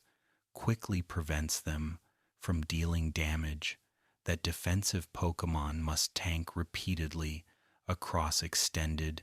battles that offensive Pokémon can conclude quickly through overwhelming power. Eternatus completes Galar's legendary trio as the gigantic Pokémon representing the Darkest Day disaster that Zacian and Zamazenta defeated in ancient times, when Eternatus crash-landed in Galar and began absorbing energy, creating better Tage Dynamax phenomenon that nearly destroyed the region. According to Pokédex entries, Eternatus came from space 20,000 years ago, establishing extraterrestrial origin that makes it truly alien creature, whose biology and motivations differ fundamentally from terrestrial Pokémon who evolved on Earth rather than arriving from cosmos, bringing foreign biology and physics-defying capabilities. Eternatus is poison and dragon type, with base stat total of 690 inches its standard form, but it also possesses Eternamax form, a raid-exclusive form with base stat total of 1,125, making it statistically the most powerful Pokémon in franchise by enormous margin, exceeding even Ultra Necrozma's 754 base stat total by over 370 points. However, Eternamax form cannot be used in normal battles and exists only as raid boss that players cooperatively battle during storyline, preventing it from actually competing against other Pokémon in formats where its absurd stats would create imbalanced gameplay impossible to counterplay through conventional team building. Galar's Crown Tundra DLC introduced Calyrex as the king Pokémon, a psychic and grass type, resembling small humanoid, with bulbous head and regal bearing, suggesting nobility and authority, appropriate for creature that once ruled Crown Tundra as benevolent monarch, worshipped by people who built statues and shrines honoring Calyrex before its worship faded, as people forgot ancient legends, and as modern concerns replaced traditional reverence for nature spirits and legendary guardians. Calyrex can fuse with either Glastrier or Spectrier, legendary horses that serve as Calyrex's noble steeds. When Calyrex channels power through reins of unity, connecting rider to mount, creating Ice Rider Calyrex or Shadow Rider Calyrex. Depending on which steed Calyrex bonds with through ancient rituals, restoring power that Calyrex lost when worship faded, and when belief in legendary Pokémon diminished through modernization that prioritized technology and science over tradition and mythology. Ice Rider Calyrex becomes psychic and ice type when riding Glastrier, inheriting ice type from the icy steed while maintaining Calyrex's psychic type that all its forms possess. This fusion creates physically oriented Calyrex with base 165 attack, backed by base 150 HP, allowing it to tank hits while threatening opponents with Glacial Lance, signature move, dealing 130 base power to all adjacent opponents in double battles, while maintaining perfect accuracy, making it one of strongest spread moves in competitive Pokémon, threatening entire teams simultaneously, rather than requiring prediction about which opponent to target with single target attacks. Ice Rider Calyrex's ability as one combines Glastrier's chilling, nay rising attack when KOing opponents with Calyrex's unnerve, preventing opponents from eating berries, creating hybrid ability unprecedented in Pokémon where single ability grants two separate effects normally requiring two different Pokémon with complementary abilities working together. This dual ability mechanic emphasizes the fusion concept, where rider and steed combine strengths, creating whole greater than sum of parts, would suggest if Calyrex and Glastrier remained separate entities. Shadow Rider Calyrex becomes psychic and ghost type when riding Spectrier, inheriting ghost type from the spectral steed, while maintaining Calyrex's psychic type, creating special attacker with base 165 special attack, matching Ice Rider's attack, while possessing superior base 150 speed, making it fastest restricted legendary Pokémon, outspeeding even Zacian and Zamazenta, whose speed stats are merely base 148. This speed advantage allows Shadow Rider to strike first against virtually any opponent, creating offensive pressure that opponents cannot easily counter through speed control when Shadow Rider already moves before everything except Choice Scarf users or Pokémon with priority moves bypassing speed tiers.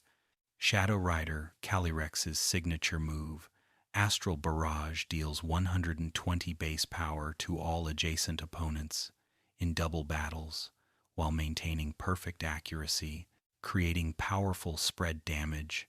threatening entire teams with ghost-type attacks that few types resist, creating neutral coverage against most opponents who cannot ignore damage from repeated astral barrages, wearing them down even when they resist ghost-type attacks through normal-type immunity or dark-type resistance. Shadow Rider Calyrex's ability as one combines Spectrier's Grim Neigh, raising special attack when KOing opponents with unnerve, preventing berry consumption, creating snowball effect, where Shadow Rider gains special attack boosts after each KO, making it progressively more threatening as battle continues and as it accumulates boosts that eventually allow it to OHKO even resistant opponents through overwhelming special attack stat,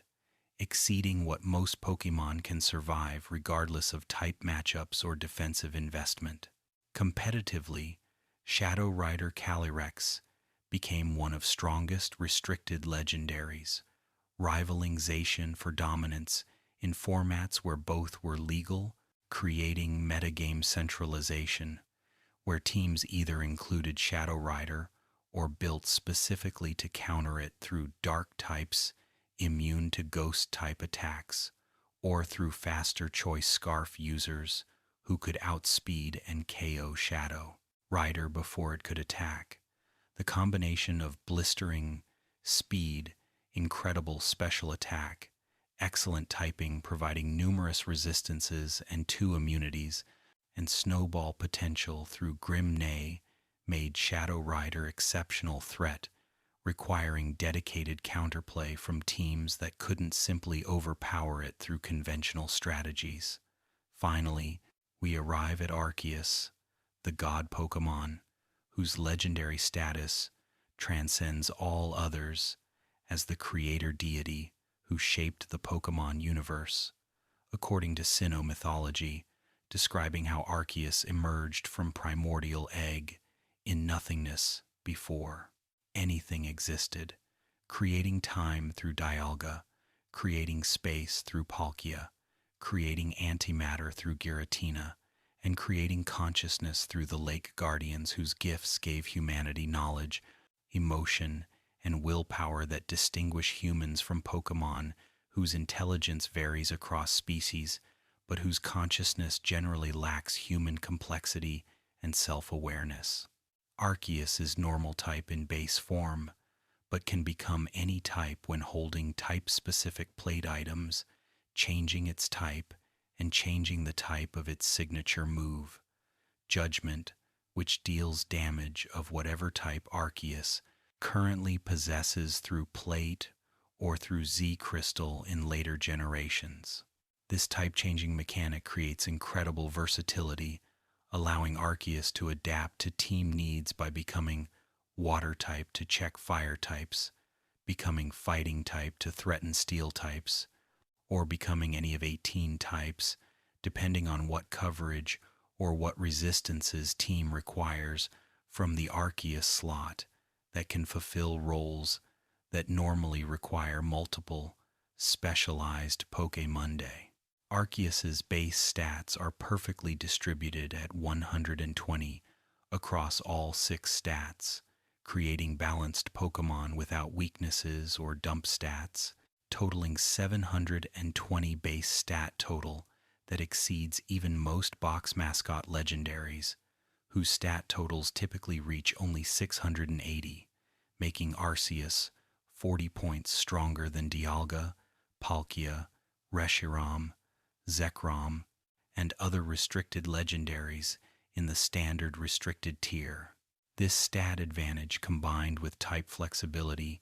makes Arceus potentially the most versatile Pokémon in franchise, capable of running offensive sets, defensive sets, support sets, or mixed sets, depending on team needs and depending on what type Arceus adopts through plate selection. Arceus's ability, multi-type, changes its type to match held plate, creating unbreakable connection between item and typing that cannot be overridden through abilities like Normalize or through moves like Soak that change Pokémon types temporarily. This immunity to type-changing effects ensures Arceus maintains chosen type throughout battle, regardless of opponent strategies, attempting to force type changes that would eliminate advantages that specific Arceus types provide, through resistances or through stab attacks, effective against opponent team compositions. Competitively, Arceus dominated restricted formats before being banned entirely from most official tournament formats due to centralizing metagames around either using Arceus or building entire teams specifically to counter whichever Arceus types were most popular in current metagame. The ban created controversy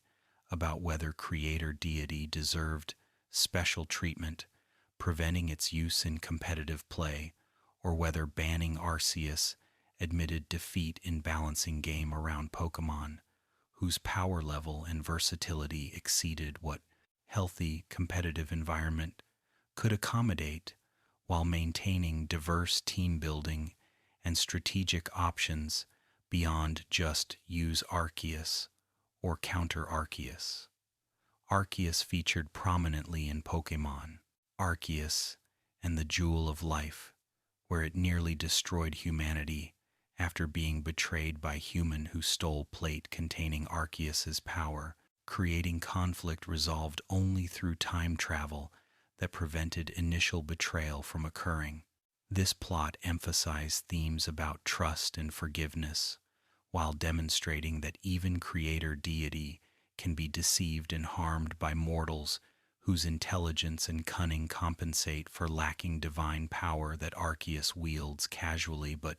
which becomes vulnerability when Arceus assumes that goodness in others matches its own benevolent nature. The Arceus encounter in Pokémon Legends. Arceus revealed more about this deity's nature and its relationship with humans, showing that Arceus tests humans deemed worthy rather than simply gifting power or demanding worship without proving recipients deserve divine favor. This portrayal created nuanced characterization, where Arceus appears distant and inscrutable, but ultimately values courage, compassion, and growth over innate strength or status that many assume would matter most to powerful being capable of remaking reality according to its desires. And so, we conclude our comprehensive journey through legendary Pokémon, having explored every generation's legendary creatures from the legendary birds of Kanto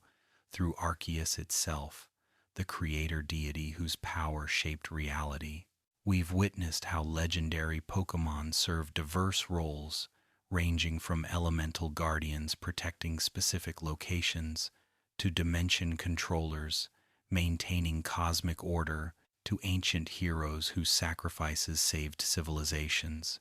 to extraterrestrial threats whose alien nature challenges our understanding of what Pokémon are and where they come from. These legendary creatures remind us that the Pokémon world contains mysteries exceeding what ordinary experience encompasses, that power comes in many forms, ranging from brute strength to subtle influence, shaping events through indirect means,